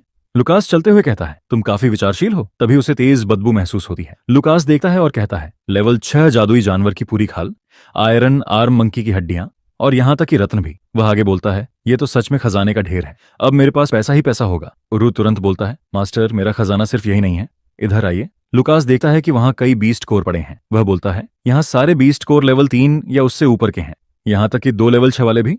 उरू जवाब देता है, पानी और आग के गुण वाले बीस्ट कोर मैंने लेवल अप करने के लिए खा लिए। लुकास सोचता है, लेवल अप करने के लिए अपने बराबर या उससे ताकतवर जादुई जानवरों के बीस्ट कोर खाने पड़ते हैं। इसका मतलब उरू ने कम से कम 2 बराबरी के दुश्मनों को मारा है। बिल्कुल भी बुरा नहीं। इसके बाद लुकास उरू को दवा देता है और कहता है, बहुत अच्छा किया, ये रहा इनाम। उरू खुशी से बोलता है, अच्छी गंध। उसके सारे जख्म ठीक हो जाते हैं। लुकास कहता है, ये रिकवरी दवा है, ये जादुई जानवरों पर भी काम करती है। जब तक मैं वापस ना आऊं तुम यहाँ खजाने की रक्षा करना। उरू जवाब देता है, मुझ पर छोड़ दीजिए मास्टर, ये मेरा पहला मिशन है। लुकास बोलता है, मैं अब जा रहा हूं, बाद में वापस आऊंगा। फिर सुबह का दृश्य दिखाया जाता है। मार्शल आर्ट्स डिपार्टमेंट की क्लासरूम बिल्डिंग दिखाई देती है। छात्र धीरे धीरे क्लास में प्रवेश कर रहे होते हैं। लुकास जम्हाई लेते हुए अपनी सीट पर बैठा है और सोचता है, मैं पूरी रात जागता रहा, लेकिन ट्रैंक्विलिटी अगरबत्ती की वजह से मेरी थकान पूरी तरह खत्म हो गई है। मैं तो बस अपने इकट्ठा किए हुए खजाने गिन रहा था। लेकिन उरू बार बार बीच में बोलकर ध्यान भटका रहा था। तभी क्लासरूम की घंटी बजती है। कुछ छात्र इधर उधर देखने लगते हैं। एक छात्र फुसफुसाकर कहता है, टीचर कहाँ है? दूसरा बोलता है, क्या टीचर्स को नए छात्रों के पहले लेक्चर के लिए क्लासरूम में इंतजार नहीं करना चाहिए? तीसरा छात्र परेशान होकर कहता है, यहाँ कोई क्यों नहीं है? काई चारों ओर देकर बोलता है, कहीं ऐसा तो नहीं कि प्रशासन मार्शल आर्ट्स डिपार्टमेंट के लिए टीचर असाइन करना ही भूल गया हो? लुकास तुरंत जवाब देता है, ऐसा नहीं हो सकता।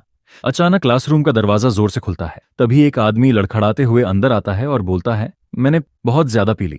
अगले ही पल वह अपना शरीर सीधा करता है। उसके पैरों में जमीन फटने जैसी ताकत दिखाई देती है। वह दरवाजा पूरी शक्ति से बंद कर देता है। छात्र चौंक जाते हैं। वह आदमी गंभीर आवाज में कहता है, मैं हंटर हूँ, तुम सबका मार्शल आर्ट्स होमरूम टीचर। अब क्लास शुरू होती है। हंटर सामने रखी किताब उठाता है, उसे पलटता है और फिर वहीं जमकर खड़ा हो जाता है। काय लुकास के कान में फुसफुसाकर बोलता है, यही है हमारा होमरूम टीचर, इसमें तो जरा सी भी सभ्यता नहीं है। अगले ही पल थप, चाक सीधी उड़कर काई के सिर पर लगती है। पूरा क्लासरूम गूंज उठता है। काई दर्द से चीख पड़ता है, आ। कुछ छात्र हैरानी से बोलते हैं, वह अचानक क्यों चिल्लाया? दूसरा कहता है, कौन जाने। लुकास हंटर को ध्यान से देखता है और मन में सोचता है, यह चाल, इतनी तेज हरकतें, यह आदमी जरूर कोई अनुभवी मार्शल आर्टिस्ट है, शायद लेवल 5 या लेवल 6।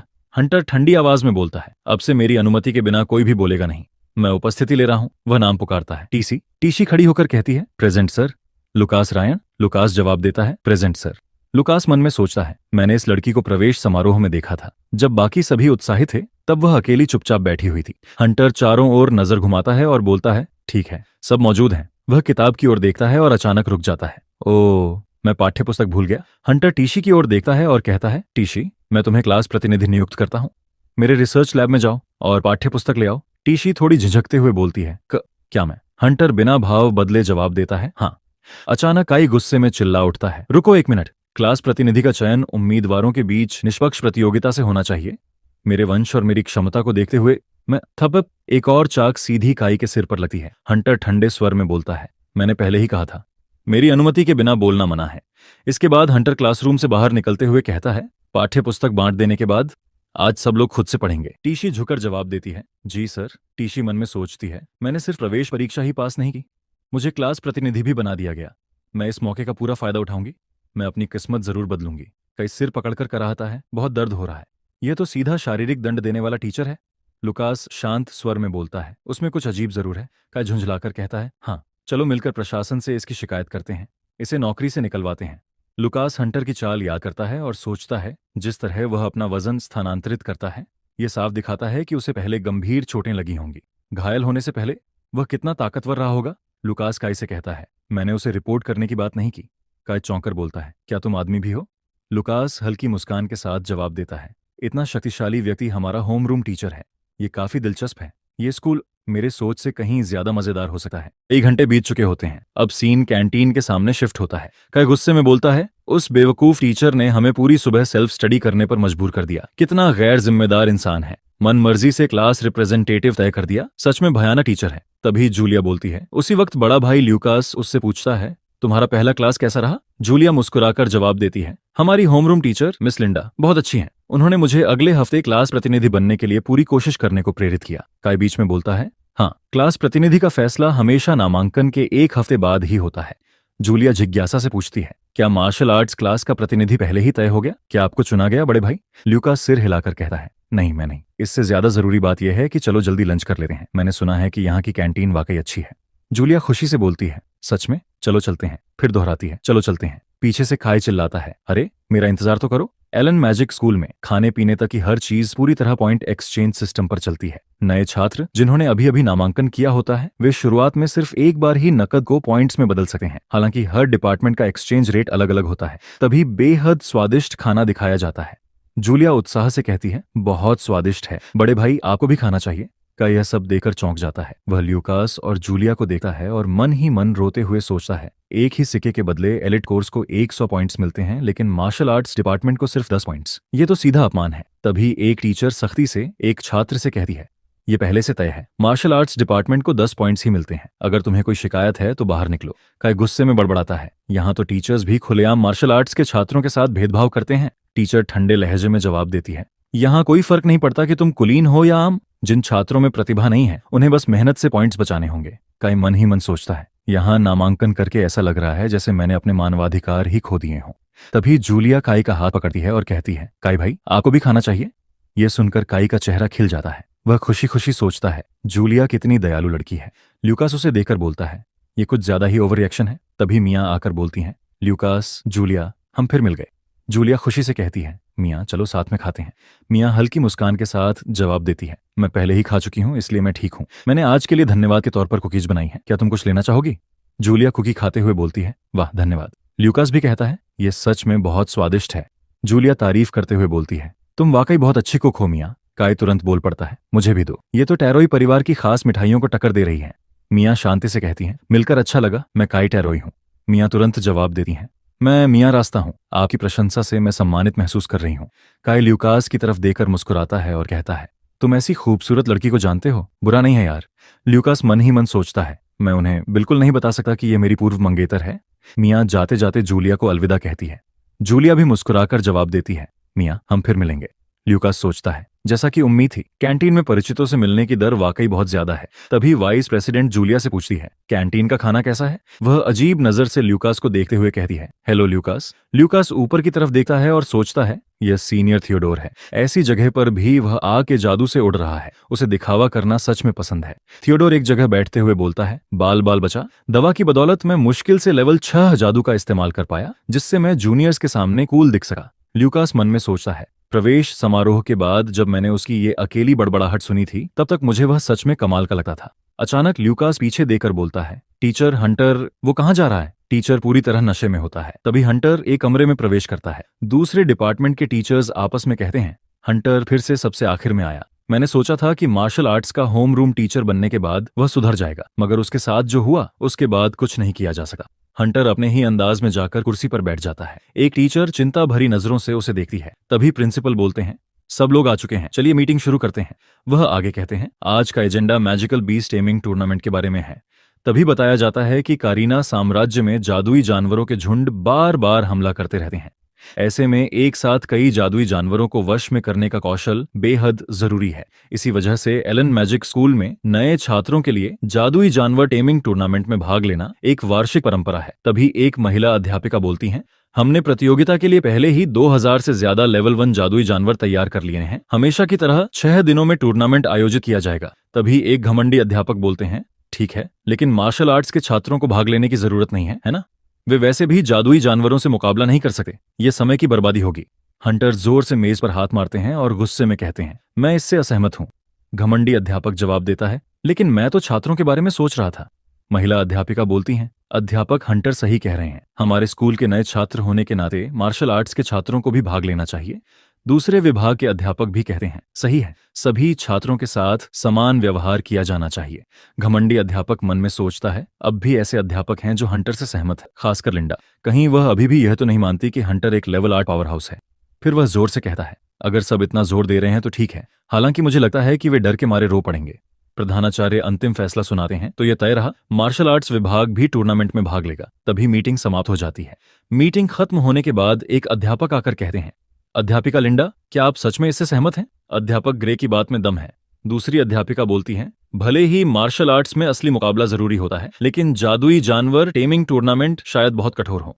लिंडा हल्की मुस्कान के साथ कहती हैं, बहुत समय पहले किसी ने मुझे ये शब्द सिखाए थे, मुश्किलों को पार करने की हिम्मत के बिना कोई भी खुद को मार्शल आर्टिस्ट कहने का हकदार नहीं होता। वह आगे सख्त लहजे में कहती हैं, जो भी छात्र टूर्नामेंट में शामिल होने से इनकार करेगा, उसे मार्शल आर्ट्स विभाग छोड़ना होगा।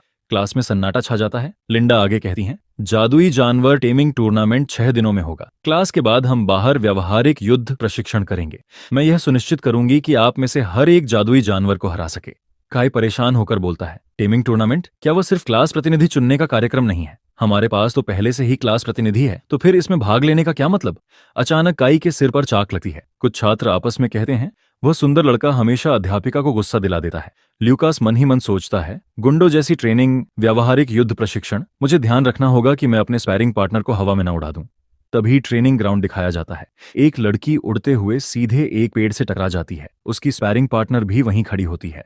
ल्यूकास सोचता है, वे सभी इस विभाग के लिए प्रवेश परीक्षा पास कर चुके हैं, इसलिए वे बिल्कुल बेकार नहीं है, खासकर तेशी। मेरे बाद वही यहाँ सबसे मजबूत है। हंटर ऊंची आवाज में कहते हैं, पहले ही बहुत देर हो चुकी है, आज की ट्रेनिंग बस यहीं तक। काई थकर जमीन पर बैठे हुए कहता है, आखिरकार ये खत्म हुआ। तभी एक छात्र काई से कहता है, हम कैंटीन जा रहे हैं, तुम्हें याद है मैंने वादा किया था कि मैं तुम्हारा खाना बाद में ले आऊंगा। दूसरा छात्र पूछता है, क्या तुमने फिर से कोई डील कर ली? काई गर्व से जवाब देता है, हाँ, मैंने उसे एक सिक्का दिया और बदले में वह मेरे लिए पॉइंट्स के हिसाब से खाना ला रहा है। कॉलिन को फायदा हुआ और मैंने अपने पॉइंट्स बचा लिए। ये तो विन विन है ना? शार्प तुरंत बोलता है, तुमने मुझे इतनी शानदार डील के बारे में क्यों नहीं बताया?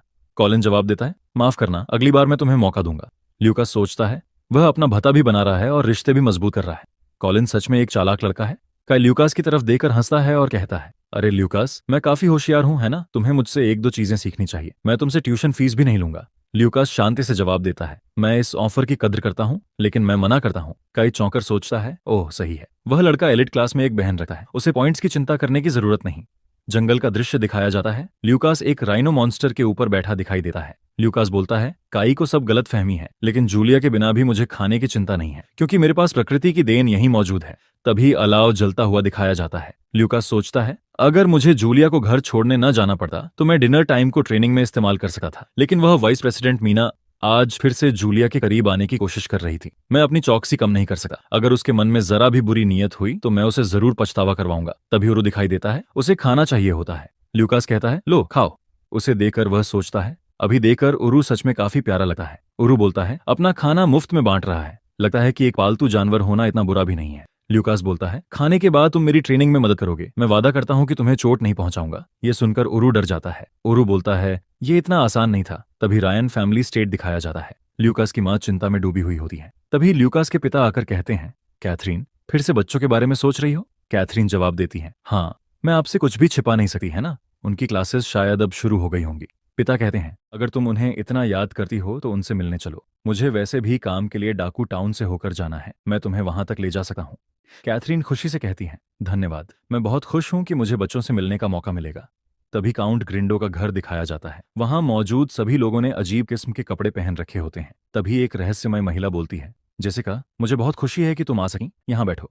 तभी जेसिका दिखाई जाती है, जो ल्यूकास की सौतेली माँ होती है। रहस्यमय महिला बोलती है, ये मेरी नई रचना है, जेट ड्रीम। जिस पल तुम इसे पीती हो तुम्हारा पूरा शरीर चमकने लगता है। तभी जेसिका गिलास पकड़ती है। अचानक वह महिला चाकू निकालकर अपने हाथ को काट लेती है। जितना भी खून निकलता है वह सब गिलास में डाल देती है। रहस्यमय महिला बोलती है, अंतिम स्पर्श, सब मजे करो। तभी वहां मौजूद सारे लोग वह ड्रिंक पी लेते हैं। इसके बाद वह महिला अपने कपड़े गिराते हुए कहती है, अब आज का खेल शुरू करते हैं। जेसिका का हाथ कांपने लगता है। तभी एक और कमरा दिखाया जाता है। कोई बोलता है, एक 11 साल की लड़की ने ब्लैकविंड ग्रुप को नष्ट कर दिया। तभी सिस्टम की तरह दृश्य दिखाया जाता है। जेसिका बोलती है, जूलिया को लेवल 7 की ब्लेसिंग मिली है। रहस्यमय महिला बोलती है, ऐसा लगता है कि उसे कैथरीन और मिरांडा दोनों परिवारों की प्रतिभा विरासत में मिली है। सिर्फ लेवल 7 से उन्हें हराना संभव नहीं होना चाहिए था, लेकिन तुम्हारे बच्चे के प्रयासों का कोई फायदा नहीं होगा, है ना? वो आगे बोलती है, तुम कैथरीन और उसकी बेटी को मारकर बैरोनेस बनना चाहती हो, है ना? जेसिका शर्म से चुप हो जाती है। अब पता नहीं वह दोनों वहां क्या कर रही होती हैं। वापस कहानी में जेसिका बोलती है, हाँ, मुझे क्या करना चाहिए? तभी वह महिला मुस्कुराती है। वह जेसिका को छूती है और उसके शरीर पर एक सिंबल बना देती है। फिर उन दोनों का बेहद खतरनाक सिस्टम शुरू हो जाता है। पूरी रात नॉन स्टॉप। ओ यस, सुबह सुबह इसी एकेडमी में होती है। वह फिर से एक कॉम्बैट ट्रेनिंग सेशन का ऐलान कर देती है। बाकी स्टूडेंट्स विरोध करने लगते हैं, दर्द से कराहते हैं। वे प्रोफेसर हंटर को मॉन्स्टर कहने लगते हैं, लेकिन तिसी उन्हें मोटिवेट करती है। वह कहती है, ये दर्द स्ट्रेंथ के लिए जरूरी है। ये एक ट्रायल है जिसे तुम्हें झेलना ही होगा। सब शिकायतें करते रहते हैं, लेकिन काई और हमारा हीरो अलग खड़े रहते हैं। उन्हें कोई दर्द महसूस नहीं होता। उनकी रेजिलेंस वाकई कमाल की होती है। फिर सफेद बालों वाला लड़का पूरे कॉन्फिडेंस के साथ आगे आता है। वह खुद को मार्शल आर्ट्स क्लास का सबसे मजबूत बताता है, लेकिन हमारा हीरो सब समझ रहा होता है। वह जानता है कि यह सब रात में इस्तेमाल की गई स्लीप एसेंस का असर है, जो अभी तक खत्म नहीं हुआ। तशी उन चारों को देख रही होती है। उसकी नजरों में हल्की सी तारीफ झलकती है। इतनी कठोर ट्रेनिंग सहने के बाद भी उनकी स्टैमिना गजब की होती है। अब स्टेज पूरी तरह सेट हो चुका होता है। काई आगे बढ़ता है। कॉम्बैट ट्रेनिंग के लिए वह पूरी तरह तैयार दिखाई देता है। वह पहला मूव करता है। काई एक तेज पंच मारता है, लेकिन हमारा हीरो बेहद आसानी से साइड स्टेप कर जाता है। उसने खुले हाथ से वह ब्लो डिफ्लेक्ट कर दिया। सफेद बालों वाले लड़के की आंखें अपने दोस्त का डिफेंस देकर हैरानी से फैल जाती हैं। वह तुरंत अपनी अगली मूव की तैयारी कर लेता है। हमारा हीरो इस मौके को बिल्कुल नहीं छोड़ता। वह एक ओपन हैंड स्ट्राइक से काउंटर करता है, जिसमें उसकी निखरी हुई स्किल साफ नजर आती है। फिर वह अपनी मुट्ठी भींच लेता है, अपने शरीर को पूरी तरह तैयार करता है। वह काई को दिखाना चाहता था कि एक असली मार्शल आर्टिस्ट की स्ट्रेंथ क्या होती है। अगले ही पल ताबड़तोड़ और सटीक पंचों की झड़ी लग जाती है। हर वार सीधा और असरदार होता है। काई के चेहरे पर एक स्माइल फैल जाती है। वह उसकी तारीफ करता है और मान लेता है कि क्लोज क्वार्टर्स कॉम्बैट में वह वाकई जबरदस्त है। हमारा हीरो भी हल्की मुस्कान के साथ जवाब देता है। वह कहता है कि काई भी कम इम्प्रेसिव नहीं है। उन्हें पता नहीं होता कि दूर से कोई इन मार्शल आर्ट्स स्टूडेंट्स को ऑब्जर्व कर रहा है। उसका पूरा ध्यान इसी फाइट पर टिका हुआ होता है। हवा में हल्की सी हलचल होती है। हमारा हीरो अचानक मुड़ जाता है। उसे महसूस होता है कि कोई बड़ी दूरी से उसे देख रहा है। वह फिक्स निगाह अब भी वहीं रहती है, इतनी इंटेंस होती है कि उसे सोचने पर मजबूर कर देती है। आखिर उसे इतनी गहराई से कौन देख रहा है? एक पुराने पेड़ की छांव में लंबे सफेद बालों वाला एक बूढ़ा आदमी शांत भाव से ध्यान लगाए बैठा होता है। हमारे हीरो का ध्यान थोड़ी देर के लिए भटक जाता है। वह सोचता है, क्या वही बूढ़ा उन निगाहों का स्रोत है? इसी पल की डिस्ट्रैक्शन का फायदा खाई उठाता है। वह एक पंच मारता है, लेकिन तब भी हमारा हीरो आसानी से उस वार से बच निकलता है। वह तुरंत एक तेज किक से पलटवार करता है। किक लगते ही काई धड़ाम की आवाज के साथ जमीन पर गिर जाता है। काई घायल होता है, लेकिन फिर भी हार नहीं मानता। वह उठता है और हमारे हीरो को चेतावनी देता है, अपनी नजरें मत हटाना, फाइट अभी खत्म नहीं हुई है। हमारा हीरो सिर हिलाता है। वह चैलेंज स्वीकार करता है और तब तक लड़ते रहने को तैयार हो जाता है जब तक कोई एक विजेता न बन जाए। दूर खड़ा बूढ़ा आदमी हल्की सी हंसी हंसता है। वह उठता है। स्टूडेंट्स को ऑब्जर्व करने का उसका काम पूरा हो चुका होता है। तभी एक औरत पास आती है। वह उसे डायरेक्टर ओटानी कहकर बुलाती है और पूछती है कि क्या वह एकेडमी की लाइब्रेरी जा रहे हैं। डायरेक्टर हल्की मुस्कान के साथ जवाब देते हैं। वह कहते हैं कि वह बस ऐसे ही टहलने निकले थे। वह उस शानदार लड़के का जिक्र करते हैं जिसे उन्होंने अभी देखा था। डायरेक्टर यह भी बताते हैं कि हमारा प्रोटैगनिस्ट अपनी जबरदस्त ताकत को एकेडमी की दीवारों के भीतर पूरी तरह छिपा रहा है। उसी पल डायरेक्टर ओटानी फैसला करते हैं कि वह ल्यूकास का नाम याद रखेंगे। उन्हें उसमें वाकई एक बहुत ही प्रॉमिसिंग टैलेंट नजर आता है। कई घंटे बाद जब क्लास आखिरकार खत्म होती है तो हमारा प्रोटैगनिस्ट खुद को एकेडमी के शांत हॉलवे में घूमता हुआ पाता है। उसका दिमाग दोपहर के सेशन में लौट जाता है। उसे प्रोफेसर हंटर की मसाज टेक्निक याद आती है। वह लेसन बाकी स्टूडेंट्स को बहुत पसंद आया था। उसका असर इतना गहरा था कि सारी मसल फटीग गायब हो चुकी थी। अपनी एकेडमिक ड्यूटीज पूरी करने के बाद वह सीक्रेट ट्रेनिंग ग्राउंड जाने की तैयारी करता है। वह अपनी पर्सनल क्वेस्ट जारी रखना चाहता था। अपने ट्रेनिंग ग्राउंड को तैयार करने के लिए वह जरूरी मटेरियल जुटाने का फैसला करता है। इसी वजह से वह एकेडमी की मैजिक मटेरियल शॉप की ओर बढ़ता है। यह जगह अपने रेयर और एक्सक्लूसिव सामान 2 के लिए जानी जाती है। शॉप का विशाल साइज देखकर वह सच में इंप्रेस हो जाता है। यह पूरा इलाका एक बड़े शॉपिंग मॉल जैसा फैला हुआ होता है। यहाँ सब कुछ सिर्फ पॉइंट से खरीदा जाता है। एक हाई क्वालिटी ट्रेनिंग डमी अकेले 30 पॉइंट्स मांगती है। सिलेक्शन वाकई कमाल का होता है, लेकिन कीमतें बहुत ज्यादा होती हैं। वह सोचता है कि इससे उसके रिसोर्सेज काफी कम हो सकते हैं। अपनी बहन पर डिपेंड करना उसके लिए बिल्कुल नामुमकिन होता है। उसकी स्नैक मनी कुर्बान करने का ख्याल उसे गिल्टी महसूस कराता है। इसलिए वह फिलहाल सिर्फ मैजिक पोशन खरीदने का फैसला करता है। वह प्लान बनाता है कि बाद में अपने मटेरियल बेचकर पॉइंट्स हासिल करेगा। काउंटर पर एक क्लर्क ऊँग रही होती है। हमारा हीरो धीरे से उसका ध्यान खींचता है। वह झटके से जागती है। उसके चेहरे पर हल्की झुंझलाहट आ जाती है। लड़का अपना एकेडमी कार्ड दिखाता है और विनम्रता से मैजिक बाथ पोषण खरीदने की रिक्वेस्ट करता है। क्लर्क बताती है कि इसकी कीमत 5 पॉइंट्स है। वह ट्रांजैक्शन पूरा करती है। मैजिक स्फीयर पर नंबर 5 चमक उठता है। तभी उसे पता चलता है कि वह एक मार्शल आर्ट्स स्टूडेंट है। उसकी आंखों में एक जजमेंटल चमक उभर आती है। हमारा हीरो शांति से धन्यवाद कहता है और पोषण का छोटा बैग ले लेता है। क्लर्क उसे सलाह देती है कि वह अपने पॉइंट्स वेस्ट न करे। वह बस इतना कहता है, ये काफी नहीं होगा। क्लर्क को लगता है कि वह एक बिगड़ा हुआ नोबल है जिसे पैसों की असली वैल्यू नहीं पता। वह बड़बड़ाते हुए देखती है कि लड़का शॉप से चला जाता है। बिल्कुल अनफेज्ड अपने सीक्रेट हाइडआउट में लौटकर वह मेडिसिनल बाथ की तैयारी करता है। वह पर्पल पानी से भरे टब में उतरता है।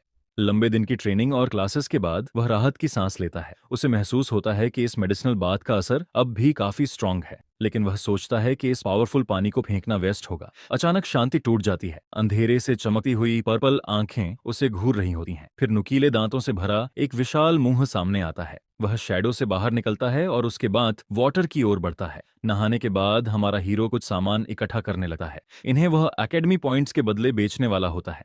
समझदारी से वह सिर्फ कॉमन लेवल 2 आइटम्स चुनता है। वह नहीं चाहता था कि किसी का ध्यान उस पर जाए। अचानक एक आवाज आती है। वह चौंक कर मुड़ता है। उसका भेड़िया साथी उसके मेडिसिनल बाथ का पानी बड़े मजे से पी रहा होता है। हैरानी में वह पूछता है, ये क्या कर रहे हो? मेरे नहाने का पानी क्यों पी रहे हो? कुछ पल की अजीब सी खामोशी छा जाती है। आखिरकार वह मान जाता है। वह सोचता है कि शायद ये पानी भेड़िए को भी मजबूत बना दे। इस तरह पानी की बर्बादी का मसला हल हो जाता है। वह तय करता है कि इकट्ठा किया हुआ सामान थोड़ा थोड़ा करके बेचेगा ताकि किसी की नजर न पड़े। अगले दिन प्रोफेसर हंटर का सब्र टूट जाता है। स्टूडेंट्स टूर्नामेंट को लेकर बिल्कुल सीरियस नहीं होते। हंटर चिल्लाते हैं, जो ट्रेनिंग नहीं करना चाहता वह अभी के अभी घर जा सकता है। वह हमेशा की तरह स्ट्रिक्टनेस के साथ स्टांस और पोस्चर ठीक करवाते हैं। काय अपने पंच पर टोका जाता है और जवाब देता है कि वह पहले ही सबको हरा चुका है। अगले ही पल हंटर एक झटके में काई को जमीन पर गिरा देते हैं। हमारा हीरो समझ जाता है मास्टर हमेशा आंखों को निशाना बनाते हैं। हंटर बाकी तीनों की तरफ मुड़ते हैं और पूछते हैं, इतने कमजोर दिखने वाले से कैसे हार गए? वह आह भरते हैं। सोचते हैं कि ये बिगड़े हुए नोबल स्टूडेंट्स हमेशा सिरदर्द ही देते हैं। फिर वह आदेश देते हैं कि काई के साथ स्पैर किया जाए ताकि उसे सबक सिखाया जा सके। तिसी आगे आती है। वह शांत लेकिन कॉन्फिडेंट होती है। वह काई को शुरू करने का इशारा करती है। तिसी आगे लपकती है। उसकी पावरफुल किक से धूल उड़ जाती है। फिर पलक झपकते ही तेज और सटीक किक्स की बौछार। काई काउंटर की तैयारी करता है, मगर तिसी उससे भी तेज निकलती है। वह उसकी चिन्ह पर जबरदस्त पंच मारती है। फिर एक एल्बो स्ट्राइक। इसके बाद वह अपनी वाटर एबिलिटी दिखाती है। कंसंट्रेटेड प्रेशराइज्ड पानी सीधे काई पर लगता है। हैरान काई को समझ आ जाता है कि वह मैजिक भी इस्तेमाल करती है। तिसी इस मौके का फायदा उठाती है और पूरे दम से उसके चेहरे पर एक पावरफुल किक मारती है। अंत में एक सटीक ओपन पाम स्ट्राइक। काय हवा में उछलता है और जोर से जमीन पर आ गिरता है। प्रोफेसर ने तिसी को अपना रिप्रेजेंटेटिव क्यों चुना था? ये सवाल हमारे हीरो के दिमाग में चल ही रहा था कि तभी प्रोफेसर हंटर की आवाज गूंजी। उन्होंने सभी स्टूडेंट्स को अपनी ट्रेनिंग को सीरियसली लेने की हिदायत दी। तिसी वापस काई के पास गई, जो अभी भी जमीन पर पड़ा हुआ था। उसने प्यार भरे टोन में पूछा, क्या तुम ठीक हो? प्रोफेसर ने काई के चेहरे पर झुंझलाहट देखी और तुरंत एक बड़ा अनाउंसमेंट कर दिया। उन्होंने कहा कि कल तक सभी स्टूडेंट्स को एक बीस्ट का सामना करना होगा। जो भी इसमें फेल होगा उसे सीधे बाहर निकाल दिया जाएगा। यह सुनते ही काई पूरी तरह शॉक में चला गया। इतनी अचानक आई इस अनाउंसमेंट के लिए वह बिल्कुल तैयार नहीं था। अगले दिन एक फाइनल और बेहद मुश्किल एक्सरसाइज के तौर पर प्रोफेसर ने सबको आदेश दिया कि वे रात होने तक अपनी पूरी ताकत से लड़ें। लड़ाई के बाद काई जमीन पर हारा थका पड़ा था। उसका चेहरा पूरी तरह पसीने से भीगा हुआ था। उसने थकी हुई आवाज में हमारे हीरो को पुकारा। हमारे हीरो ने उसे सलाह दी, अपनी बुरी आदतें सुधारो और अपने अपोनेंट्स की कमजोरियों का फायदा उठाओ। लेकिन काई ने यह सलाह पूरी तरह इग्नोर कर दी। इसके उलट उसने बड़ी गंभीरता से बताया कि उसे लगता है वह लड़ाई के दौरान तिसी से प्यार करने लगा है। यहाँ तक कि उसने अपने होने वाले बच्चों के नाम तक सोच लिए थे। ये सुनकर हमारे हीरो ने मन ही मन उसे मैसोकिस्ट कह दिया। अगले दिन ग्रैंड एरिना में जबरदस्त चहल पहल थी। टूर्नामेंट शुरू हो चुका था और स्टूडेंट्स को अंदर बुलाया जा रहा था। काई बीस्ट्स का नाम सुनते ही डर से कांप रहा था। उसी वक्त हमारा हीरो आकर उसके बगल में बैठ गया। मैजिक क्लास के 2 स्टूडेंट्स ने खुलेआम उनका मजाक उड़ाया। वे यह कहकर हंस रहे थे कि वे भी उसी टूर्नामेंट ग्राउंड में उतरने वाले हैं। लेकिन तभी प्रोफेसर ने तेज आवाज में सबको चुप रहने का आदेश दिया और टूर्नामेंट के रूल्स दोहराने लगे। हमारा हीरो ये सब ध्यान से देख रहा था। उसे साफ दिख रहा था कि प्रोफेसर मार्शल आर्ट स्टूडेंट्स का बचाव कर रहे हैं। उसके चेहरे पर सोच में डूबा हुआ एक्सप्रेशन आ गया। अब उसे समझ आ रहा था कि उसका मास्टर उतना हार्श नहीं है जितना वह पहले समझता था। काई का डर थोड़ा कम करने के लिए हमारे हीरो ने उसे धीरे से सजेस्ट किया, सोचो कि जिन बीस्ट्स का सामना करना है वो असल में अपने ही प्रोफेसर हैं। ये सुनते ही काई के कान खड़े हो गए। उसे लगा कि आने वाली लड़ाई के लिए खुद को मोटिवेट करने का यह तरीका काफी अच्छा है। लेकिन उनकी यह बात प्राइवेट नहीं थी। प्रोफेसर ने सब सुन लिया था। उन्होंने गुस्से भरी नजरों से दोनों को घूरा। हमारे हीरो ने तुरंत काई को याद दिलाया, जब तक तुम फोकस्ड रहोगे कोई भी बीस्ट तुम्हारी डिफेंस को नहीं तोड़ पाएगा। उसी समय अचानक एक आदमी होलोग्राफिक स्क्रीन पर अपीयर हुआ टूर्नामेंट के कॉम्प्लिकेटेड रूल्स समझाने के लिए। उसने अनाउंस किया कि 102 बीस्ट्स को टेम करने पर परफेक्ट स्कोर मिलेगा। टाइम लिमिट सिर्फ 10 मिनट की थी। इसके बाद जूलिया ने टूर्नामेंट शुरू होने का ऐलान किया। उसने पहले ग्रुप के कॉम्पिटिटर्स को एरिना में बुलाया। एरिना के अंदर एक सॉफ्ट पिंक लाइट फैल गई। जूलिया एक इनविजिबल बैरियर से घिरी हुई जगह पर पहुंच गई। उसे एहसास हुआ कि वह अब एक बिल्कुल अलग लोकेशन में है। वह हैरान थी कि इतनी छोटी जगह में इतने सारे बीस्ट कैसे मौजूद हो सकते हैं। तभी शैडोज के बीच से कई बड़े बड़े बीवर बाहर निकल आए। उनके नुकीले दांत बाहर थे और वे जूलिया पर गुर्रा रहे थे। जूलिया ने अपनी स्टाफ को मजबूती से पकड़ लिया और पूरी तरह तैयार हो गई। वह अपनी मैजिक की पूरी ताकत से उन क्रिएचर्स का सामना 2 करने के लिए रेडी थी। एक तेज मूवमेंट के साथ उसने पर्पल लाइटनिंग का एक बोल्ट छोड़ा। लाइटनिंग बिल्कुल सटीक लगी। छोटे magical beasts dark arena floor पर पैरालाइज्ड और पूरी तरह हेल्पलेस गिर पड़े। स्क्रीन पर मौजूद आदमी ने आगे बताया कि जो भी बीस्ट सबमिट करेगा उसके शरीर से पर्पल स्मोक निकलेगा। इसी विजुअल क्यू के जरिए प्रोफेसर्स हर स्टूडेंट की प्रोग्रेस को बारीकी से मॉनिटर कर सकते थे और एक्यूरेट स्कोर दे सकते थे। एक प्रोफेसर यह देखकर शॉक में रह गया। जूलिया की इनक्रेडिबल स्पीड और एफिशिएंसी सच में देखने लायक थी। उसने अपना टास्क बहुत आसानी से पूरा कर लिया। उसे एक प्रोफेसर की तरफ से बधाई मिली और वह आगे बढ़ गई। उसकी टीचर लिंडा ने सिर्फ 3 मिनट में टेस्ट खत्म करने के लिए उसे बहुत सराहा। जूलिया ने खुशी से थैंक यू कहा। इसके बाद उसने मार्शल आर्ट्स डिपार्टमेंट की लोकेशन पूछी। वह अपने भाई को कम्पीट करते देखने के लिए काफी एक्साइटेड थी। टीचर ने उसे बताया कि उनका डिपार्टमेंट सबसे आखिर में शेड्यूल्ड है, इसलिए भाई की टर्न आने में अभी थोड़ा टाइम लगेगा। सब लोग अपनी अपनी बारी का इंतजार कर रहे थे। इसी बीच एरिना के एक कोने में एक मिस्टीरियस वुमन बैठी हुई थी, जो पूरे टूर्नामेंट को बहुत ध्यान से ऑब्जर्व कर रही थी। उसकी नजर खास तौर पर एक ही दिशा में टिकी हुई थी। वह मन ही मन सोच रही थी कि क्या एंट्रेंस सेरेमनी में दिखाया गया वही एक्स्ट्रा ऑर्डिनरी करतब दोबारा भी देखने को मिलेगा या नहीं। लगभग 2 घंटे बाद एक स्टूडेंट बुदबुदाता हुआ दिखा। उसे सिर्फ 1 पॉइंट मिला था और अब उसे अपनी क्लास से डिमोशन होने का डर सताने लगा था। पास खड़े दूसरे स्टूडेंट ने उसे ढाढ़स बंधाया और कहा, एलिट को छोड़कर बाकी सभी मेज क्लास को सिर्फ एक ही पॉइंट मिला है। यह सुनकर काई की बेचैनी और बढ़ गई। मार्शल आर्ट्स डिपार्टमेंट में अपने फ्यूचर को लेकर उसके मन में एक ठंडी सिहरन दौड़ गई। लेकिन हमारे हीरो ने उसे रियश्योर किया। उसने साफ कहा कि वे किसी भी मेज क्लास से कमजोर नहीं है।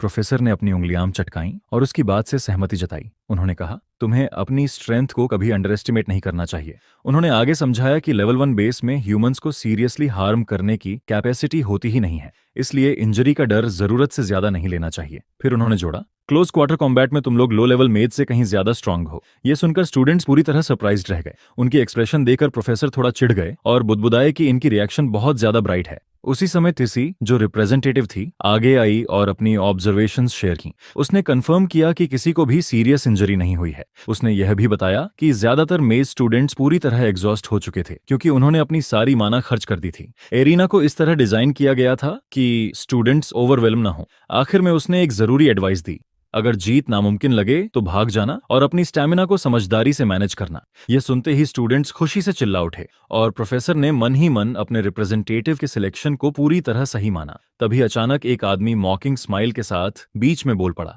उसने ताना मारते हुए कहा कि उसे किसी को अपनी क्लास पर स्पाई करते हुए सुनाई दिया है। वह आराम से एक सीट पर बैठ गया और ठंडे लहजे में बोला, जब टैलेंट नहीं होता तो आखिर में कायरता वाली ट्रिक्स ही बचती हैं। प्रोफेसर हंटर उसे चुपचाप जाते हुए देखते रहे। इधर हमारे हीरो को अपने पास्ट लाइफ के बुलीज याद आ गए। उसकी आंखों में सीधी नफरत झलक रही थी जब वह उस आदमी को घूर रहा था। हमारा हीरो अपनी जगह से खड़ा हुआ। पूरे कॉन्फिडेंस के साथ उसने ऐलान किया, टॉप स्टूडेंट होने के नाते मैं सबसे पहले एरिना में एंटर करूंगा। प्रोफेसर ने उससे पूछा, क्या तुम नर्वस हो? अगर चाहो तो किसी और को पहले भेज सकते हैं। लेकिन उसने बिना सोचे सीधे मना कर दिया। उसकी आवाज में स्टील जैसी डिटर्मिनेशन थी। वह जोर देकर बोला कि वही सबसे पहले जाएगा। उसकी आंखें चमक रही थीं। यह वही पल था जिसके लिए वह काफी समय से तैयारी कर रहा था। उसकी इस डिटर्मिनेशन को देखकर उसके क्लासमेट्स के अंदर भी जोश भर गया। सब एक साथ चिल्लाने लगे कि वे अपने डिपार्टमेंट की वर्थ साबित करेंगे। प्रोफेसर हंटर यह ट्रांसफॉर्मेशन देखकर थोड़ा हैरान रह गए। कुछ ही देर पहले यही स्टूडेंट्स डर से कांप रहे थे और अब उनकी आंखों में पूरा आत्मविश्वास दिख रहा था। कुछ ही देर बाद हमारा हीरो एरिना के अंदर दौड़ रहा था। चारों तरफ मॉन्स्टर्स की एक अराजक भूल भुलैया फैली हुई थी। वह बहुत ही स्किलफुल तरीके से उनके बीच रास्ता बनाते हुए आगे बढ़ रहा था। उसकी मुट्ठियां भींची हुई थीं। पूरा शरीर टेंशन और फोकस से भरा हुआ था। वह पूरी तरह तैयार था अपनी एबिलिटीज को उन क्रिएचर्स पर अनलीश करने के लिए। तभी उसकी नजर मैजिकल परसेप्शन सर्कल्स पर पड़ी। उसने तुरंत डिसाइड किया कि इनसे दूरी बनाए रखना ही बेहतर होगा ताकि लड़ाई के दौरान वह अनडिटेक्टेड रह सके। उसी पल उसके शरीर से एक हल्का सा ब्लू ऑरा निकलता है। यह साफ था कि वह अपनी असली ताकत रिवील करने की तैयारी में था। एक दूर की केव में एक वुल्फ आराम से एक हड्डी चबा रहा था। वह इस पूरी सिचुएशन से काफी बोर लग रहा था। वह सोच रहा था कि जब उसके मास्टर के पास खुद इतनी जबरदस्त ताकत है तो फिर उसकी स्ट्रेंथ क्यों यूज की जा रही है। इसी बीच एरिना के अंदर एक बड़ा सा ब्लू वुल्फ अचानक मटीरियलाइज हो गया। ये उसकी उधार ली गई ताकत का सीधा सबूत था। हमारे हीरो ने ठंडे लहजे में कहा कि यहाँ के लो लेवल मैजिकल बीस्ट्स को हराना बच्चों का खेल है। अचानक एक बड़ा और डरावना ऑल एरिना में अपीयर हुआ। उसकी आंखों में इंटेंस और फियरस नजर थी। बाकी क्रिएचर्स खतरे को तुरंत भांप गए। उनकी घबराई हुई चीखें सबको उस हाई लेवल बीस्ट से भागने की चेतावनी दे रही थीं। ऑल ने अपने टैलेंट को एक्टिवेट किया। उसके चारों तरफ पर्पल लाइटनिंग क्रैकल करने लगी। वह एक डेवास्टेटिंग स्ट्राइक के लिए पूरी तरह तैयार था। लेकिन इसके बावजूद हमारा हीरो बिल्कुल भी हिला नहीं। वह अपने स्पेक्ट्रल ब्लू वुल्फ पॉ के साथ उस ऑल से भिड़ने के लिए सीधे आगे बढ़ गया। उसे समझ आ गया था कि बाकी स्टूडेंट्स के लिए रास्ता आसान बनाने के लिए सबसे पहले इस बीस्ट की विल तोड़नी होगी। तेज टक्कर के बाद वह बड़ा ऑल जमीन पर आ गिरा। हमारे हीरो के पावरफुल ब्लो ने उसे पूरी तरह डिसेबल कर दिया। उसने सोचा कि एक हाई लेवल बीस्ट का इंटिमिडेटिंग ऑरा बाकी वीक क्रिएचर्स को अपने आप दबा देगा। ऑल ने अपना सिर झुका दिया। उसके शरीर से सबमिशन का एक क्रिम्सन ऑरा निकलने लगा। यह साफ था उसने हार मान ली थी। उसके होंठों पर हल्की सी मुस्कान आ गई। जैसे ही उसने ऑल का सबमिशन एक्सेप्ट किया, उसने तुरंत डिक्लेयर किया कि वह सिर्फ यहीं रुकने वाला नहीं है। उसने साफ कहा कि वह एरिना के हर एक बीस्ट को टेम करेगा। उसने समझाया कि वह सबमिशन के विजिबल साइन को बैरियर के बाहर जाने नहीं दे सकता। जॉइंट ऑल उसे कंफ्यूज नजरों से देख रहा था। वह उसके इरादे समझने की कोशिश कर रहा था। हमारा हीरो पलटा और अनाउंस किया कि वह अब बाकी बीस्ट्स को ढूंढने और टेम करने जा रहा है। ऑल की सबड्यूड ऑनरा को चैनल करते हुए वह वहां से गायब हो गया। पीछे ऑल चिल्लाया कि वह उसे दोबारा देखना नहीं चाहता। एरिना के बाहर स्कोर बोर्ड पर हमारे हीरो का नाम अब भी 0 पॉइंट्स के साथ दिख रहा था। काई की उम्मीद हर गुजरते सेकंड के साथ कम होती जा रही थी। लेकिन जूलिया ने उसे शांत रहने को कहा। उसे पूरा भरोसा था कि उसका भाई जरूर कामयाब होगा। Professor Greg martial arts department के स्कोर को देख रहे थे। उन्होंने खुलेआम मजाक उड़ाया, कहा कि 0 स्कोर का मतलब है वे सबसे कमजोर बीस्ट को भी नहीं हरा पाए। उनके स्टूडेंट्स भी इस बात से सहमत थे। प्रोफेसर हंटर चुप रहे, लेकिन उनकी आंखों में इंटेंस गुस्सा साफ दिख रहा था। जूलिया यह सुनकर भड़क गई और जोर से बोली कि बिना मैजिक के भी वह इंसान इनक्रेडिबल है। प्रोफेसर ग्रे को यह सुनकर और इरिटेशन हुई। उन्हें लगा कि एलिट क्लास की तरह ये लोग भी मिसगाइडेड हैं। उन्होंने साफ कहा कि रिजल्ट सब कुछ बता रहे हैं और अब कोई डिबेट नहीं हो सकती। तभी स्कोर बोर्ड फ्लिकर हुआ। सबकी आंखें वहीं टिक गईं। स्क्रीन पर दिखा कि हमारे हीरो ने अपना पहला पॉइंट अर्न कर लिया है। काई और तिसी ने राहत की सांस ली और खुशी से सेलिब्रेट करने लगे। एक प्रोफेसर ने तुरंत ताना मारा कि उनकी क्लास का हाईएस्ट स्कोर पहले ही 5 है, लेकिन तभी सबके सामने स्कोर तेजी से बढ़ने लगा। जैसे ही स्कोर 5 पॉइंट्स तक पहुंचा, प्रोफेसर ग्रे की बेचैनी बढ़ गई। उन्हें यकीन नहीं हो रहा था कि यह डिपार्टमेंट उनके टॉप स्टूडेंट्स के बराबर आ गया है। एरिना के अंदर हमारे हीरो ने हर बीस्ट को सक्सेसफुली इंटिमिडेट कर दिया था। इससे बाकी स्टूडेंट्स के लिए स्कोर करना आसान हो गया। अब उसका सिर्फ एक ही गोल था, परफेक्ट स्कोर। नए जोश के साथ उसने सारे क्रिएचर्स को स्टनिंग स्पीड से एक एक करके दबाना शुरू किया। एक एक करके सारे बीस्ट्स उसकी ताकत के आगे झुकते चले गए। आखिरकार वह 10वें क्रिएचर तक पहुंचा। वही जॉइंट ऑल एक बार फिर उसके सामने सबमिट हो गया। स्कोर बोर्ड तेजी से फ्लैश हुआ। अनाउंसमेंट हुई कि हमारे हीरो ने 10 पॉइंट्स का परफेक्ट स्कोर अचीव कर लिया है। स्टैंड्स में हड़कंप मच गया। जूलिया खुशी से चिल्लाई और बोली कि वह उसका भाई है। बाकी स्टूडेंट्स हैरानी से एक दूसरे को देखने लगे। प्रोफेसर ग्रेग इस रिजल्ट को देखकर पूरी तरह स्टन हो गए। उन्होंने आरोप लगाया कि एक फ्रेशमैन इतने बीस्ट्स को वश में नहीं कर सकता। उन्होंने शक जताया कि शायद किसी और ने उसकी जगह टेस्ट दिया है। जूलिया को इस आरोप पर बहुत गुस्सा आया, लेकिन हमारा हीरो पूरी तरह शांत था। उसी समय एक इंस्पेक्टर आगे आया और सख्ती से कहा कि कोई भी चीटिंग नहीं हुई है। उसने पूछा कि क्या ग्रेग यह कहना चाहते हैं कि ऑफिशियल इंस्पेक्टर रिश्वत लेंगे।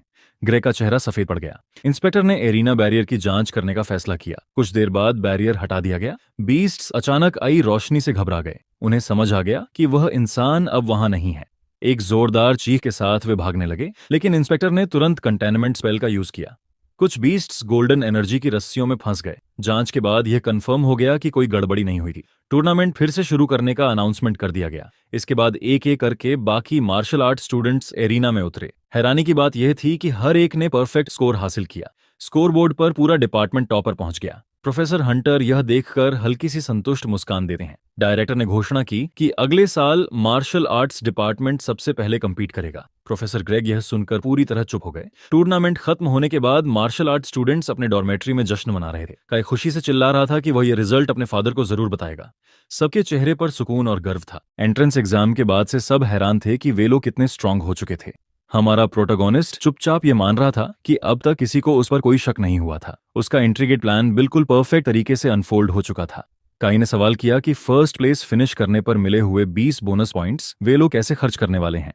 एक नौजवान ने ऐलान किया कि वह अपने पॉइंट्स बचाकर रखेगा और बोला कि वह अभी भी अपने हीरो को एक मील देना बाकी रखता है। काई ने तुरंत एक आसान सॉल्यूशन दिया। उसने कहा कि अगले महीने की कॉम्बैट ट्रेनिंग के लिए मटेरियल खरीदने में इन पॉइंट्स का यूज कर सकते हैं। यह सुनकर हमारे प्रोटोगोनिस्ट की दिलचस्पी बढ़ गई। उसने तुरंत पूछा कि यह अपकमिंग कॉम्बैट ट्रेनिंग आखिर होगी कहाँ। काई ने समझाया कि यह ट्रेनिंग एलन टावर में होगी। एलन टावर एकेडमी का ऑफिशियल प्रूविंग ग्राउंड था। उसकी गहराइयों में एक इल्यूजनरी वर्ल्ड मौजूद था जो अलग अलग रेसेस और बीस्ट से भरा हुआ था। यह वर्ल्ड स्टूडेंट्स को रियल कॉम्बैट के लिए तैयार करने के लिए बनाया गया था। हालांकि सिर्फ सोफ्रेश को ही एंट्री मिलती थी और उनमें भी एलीट क्लास के 12 स्टूडेंट्स की स्पॉट पहले से गारंटीड थी। यह सुनते ही काई का एक्साइटमेंट और बढ़ गया। उसने कहा कि उन सभी के परफेक्ट स्कोर करने की वजह से टावर ट्रेनिंग में उनकी एंट्री पक्की हो चुकी है। तभी दूसरे क्लासमेट्स ने पूछा कि वह कहाँ जा रहा है। नौजवान ने जवाब दिया कि वह इक्विपमेंट खरीदने जा रहा है। इतना कहकर वे दोनों तेजी से वहां से निकल गए। हमारा हीरो वहीं खड़ा रह गया। उसने मन ही मन सोचा कि हर मार्शल आर्टिस्ट के अंदर और ज्यादा स्ट्रेंथ पाने की एक गहरी चाह होती है। चाय पीते हुए उसने सोचा कि टूर्नामेंट में सबका हाई स्कोर करना वाकई एक सही फैसला था।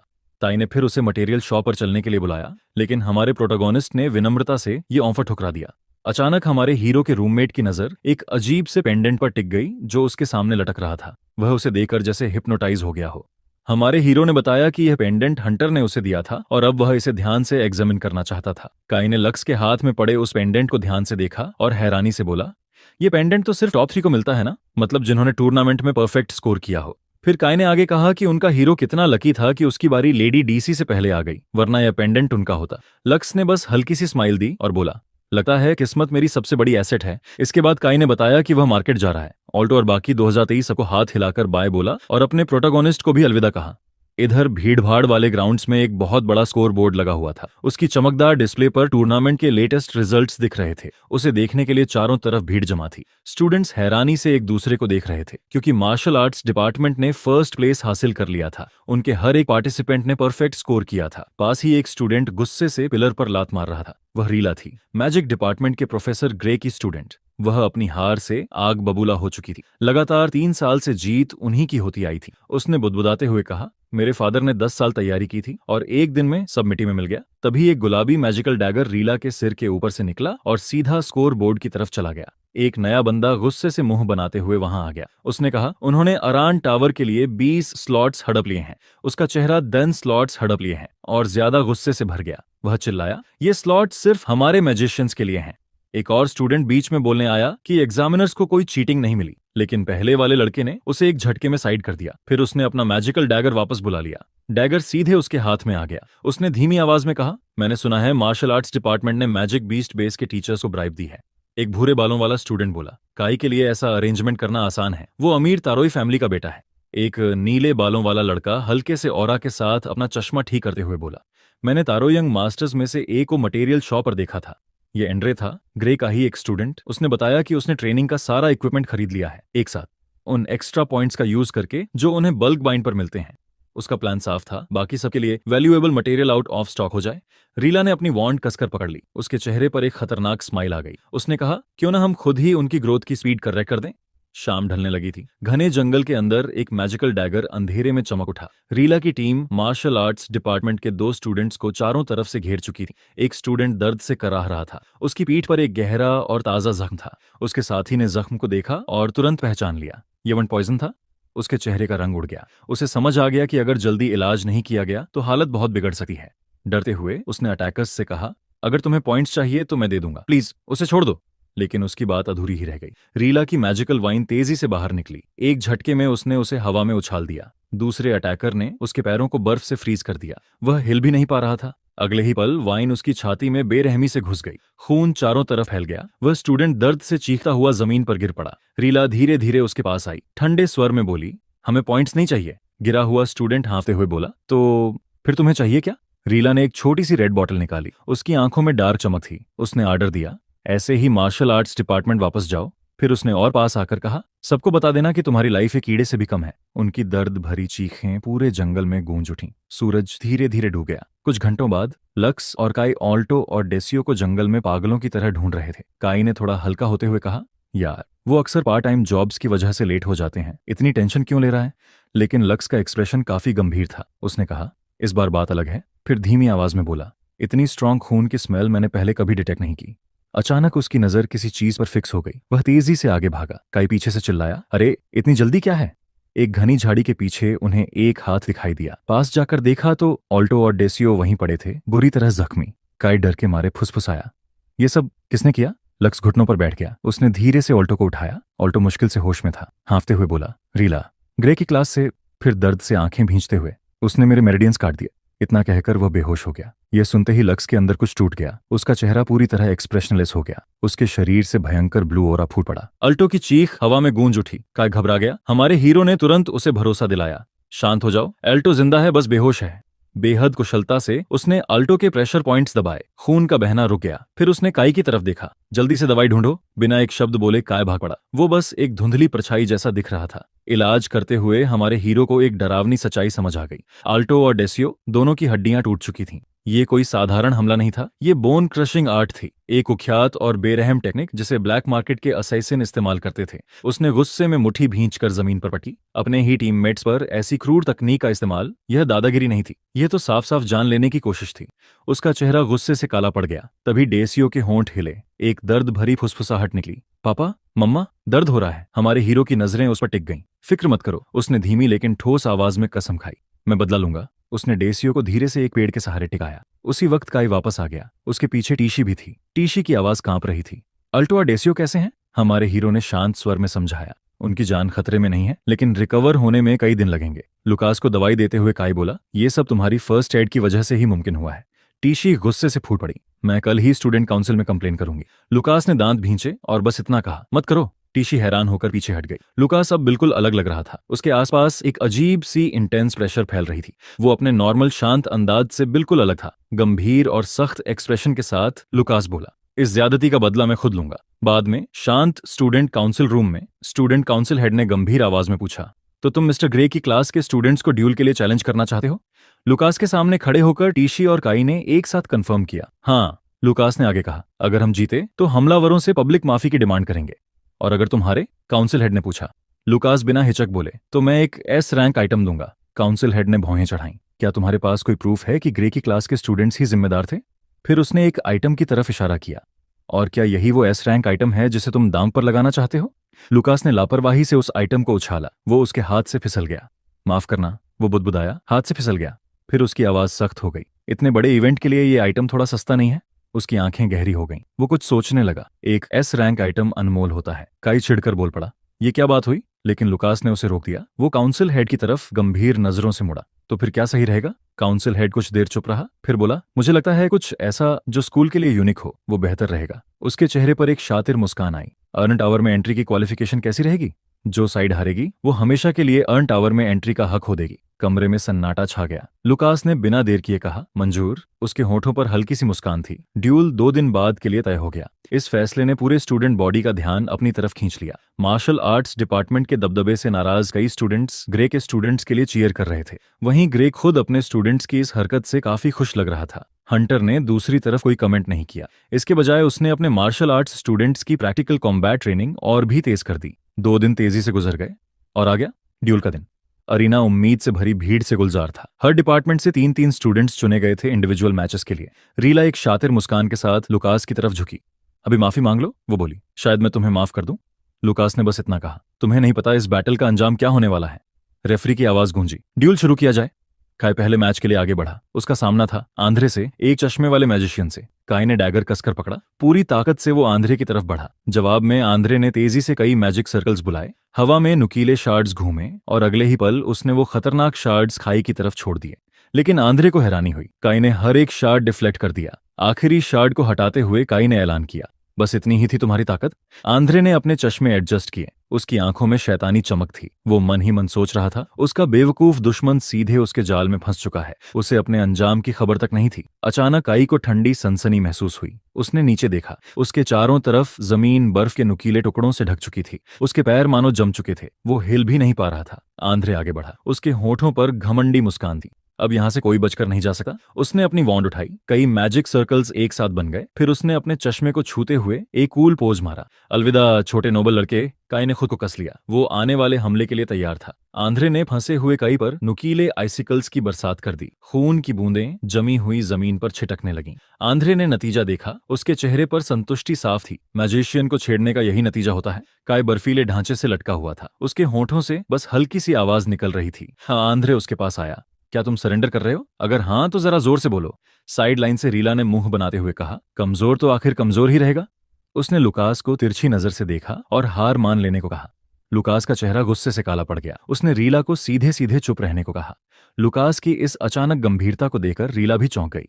तभी कई ने एक शैतानी स्माइल दी। उसके हाथ से पिघला हुआ लावा बाहर निकला। उसने आंध्रे को चैलेंज किया, क्या तुम्हारी ice magic beat mountain range के इस खतरनाक लावा को जमा कर सकती है? लीला घबराकर चीखी, आंध्रे पीछे हटो, ये बहुत खतरनाक है। लेकिन तब तक बहुत देर हो चुकी थी। स्टेज के ठीक बीचों बीच एक जबरदस्त धमाका हुआ। लावा स्लाइम जेली फट चुकी थी। आंध्रे पीछे की तरफ फिसलता चला गया। घना धुआं पूरे एरिना में फैल गया। धुएं से बाहर निकलते हुए आंध्रे के चेहरे पर पसीना टपक रहा था। वो दहशत में सोच रहा था, कहीं पागल हो गया है क्या? अपने ही इतने पास लावा स्लाइम को डिटोनेट कर दिया। क्या उसे अपनी जान की कोई परवाह नहीं है?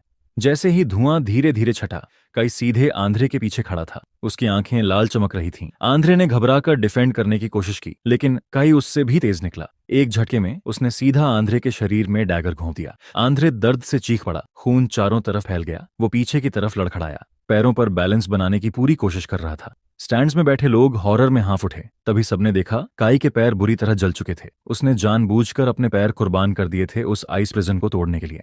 यह उसकी पागलपन भरी हिम्मत थी। आंखों में आंसू लिए काई हल्के से मुस्कुराया। उसे लुकास के शब्द याद आ गए, जिस स्पेल पर उसे इतना घमंड है उसे तोड़ दो, ओपनिंग अपने आप मिल जाएगी। आंध्रे अब भी दर्द से कराह रहा था। वो अविश्वास में बुदबुदाया, एक मामूली मार्शल आर्टिस्ट मुझे चोट कैसे पहुंचा सकता है? गुस्से में आंद्रे ने एक और अटैक लॉन्च किया। उसे यकीन था कि घायल काई अब डॉज नहीं कर पाएगा, लेकिन आंद्रे की आंखें फैल गईं। काई ने एक और लावा स्लाइम निकाली। इस बार उसने उसे अपनी पीठ के पीछे डिटोनेट कर दिया। एक और भयानक धमाका हुआ। उस फोर्स ने काई को प्रोजेक्टाइल की तरह आगे फेंक दिया। डैगर मुट्ठी में कसकर पकड़े हुए वो सीधा आंद्रे की तरफ बढ़ा। आंद्रे की आइस मैजिक ने काई के हाथ पर अटैक किया। उसका हाथ तुरंत जम गया, लेकिन काई को कोई फर्क नहीं पड़ा। उसका एक्सप्रेशन और भी खूंखार हो गया। आंद्रे के चेहरे पर डर साफ दिखने लगा। वो घबराकर काई को पीछे हटने को कहने लगा, लेकिन काई ने पूरा गैप खत्म कर दिया। उसने आंद्रे को एक जबरदस्त हेडअप मारा। आंद्रे का चश्मा टूट गया। उसके चेहरे से खून बहने लगा। आंद्रे हवा में पीछे की तरफ उड़ गया, कई बार जमीन से टकराया और आखिर में एक चट्टान से जा लगा। वो हिल भी नहीं पा रहा था। रेफरी आगे आया। उसने रिजल्ट अनाउंस किया। पहले मैच का विनर काई। काई ने हांफते हुए कहा, मैं अभी पी कंडीशन में हूं। उसने लुकास से एक रिकवरी मेडिसिन ली। लुकास मन ही मन मुस्कुराया। वो सोच रहा था, पी कंडीशन, ये तो मेरे सीक्रेट पावर एनहांसमेंट पोशन का कमाल है जो मैंने इसके ब्रेकफास्ट में मिलाया था। काई के दिमाग में फिर टिशा का ख्याल आया। वो सोचने लगा, क्या वो अपने ओपोनेंट को हरा पाएगी? पहला मैच खत्म होते ही अब टिशा अपनी फाइट के लिए आगे बढ़ी। पहला मैच खत्म होते ही अब टिशा अपनी लड़ाई के लिए आगे बढ़ी। उसने अपना हाथ खींचा। स्टैंड्स में खुसर पुसर शुरू हो गई। लोग फुसफुसा रहे थे। आंद्रे ने काई के खिलाफ हाथ खींचे थे क्योंकि काई का तारोई लीनेज काफी प्रोमिनेंट है। यह सुनते ही टिशा की आंखें हल्की सी सिकुड़ गईं। उसके दिमाग में एक ही ख्याल आया, ये लोग बस एक मार्शल आर्टिस्ट की मैजिशियन पर जीत मानना ही नहीं चाहते। तभी अचानक टिशा की तरफ कई सारे प्रोजेक्टाइल्स दागे गए, लेकिन टिशा बिजली की तरह डॉज कर गई। वे प्रोजेक्टाइल्स असल में बीज थे जो हमलावर के बेल जैसे हाथों से निकले थे। टिशा तुरंत समझ गई, अगर एक भी डायरेक्ट हिट लगता तो उसका शरीर अनगिनत टुकड़ों में बिखर जाता। अगले ही पल रीला ने तेज धार वाइन्स की बौछार कर दी। टिशा पर सीधा अटैक, लेकिन टिशा ने ब्रूट फोर्स से इस हमले का जवाब दिया। वाइन्स को चीरते हुए वो सीधे रीला के पास पहुंच गई। एक झटके में रीला के बिल्कुल सामने। उसकी हथेली रीला के चेहरे से बस कुछ इंच दूर थी और फिर पूरी ताकत से उसने रीला को जमीन पर जोर से पटक दिया। धड़म! रीला खून खांस पड़ी। वो अविश्वास में बुदबुदाई, ये तो बस लेवल 1 है, इतनी तेज कैसे हो सकती है? लेकिन रीला जल्दी ही संभल गई। उसकी आंखें फिर से पावर से चमकने लगीं। जैसे ही रीला ने पलटवार करने की कोशिश की, टिशा ने तेजी से उसकी बांह पकड़ ली। उसकी पकड़ लोहे जैसी मजबूत थी। टिशा ने शांत लेकिन कठोर आवाज में कहा, मार्शल आर्ट्स डिपार्टमेंट का एक उसूल है। उसकी आंखों में गंभीर डिटर्मिनेशन झलक रहा था। इंसानी जिंदगी से खेलना मत। टिशा ने अपना मैजिक स्पेल चिल्लाना शुरू किया। मैजिक ला, लेकिन शब्द पूरे निकलते उससे पहले ही रीला ने उसके माना मेरिडियन पर एकदम सटीक वार कर दिया। टिशा का स्पेल वहीं रुक गया। रीला ने आखिरकार अपना हमला रोक दिया। उसकी मुट्ठी से धुएं का एक गुब्बार उठ रहा था। साइड लाइन से काई बुदबुदाया, लेडी टिशा से यही एक्सपेक्टेड था।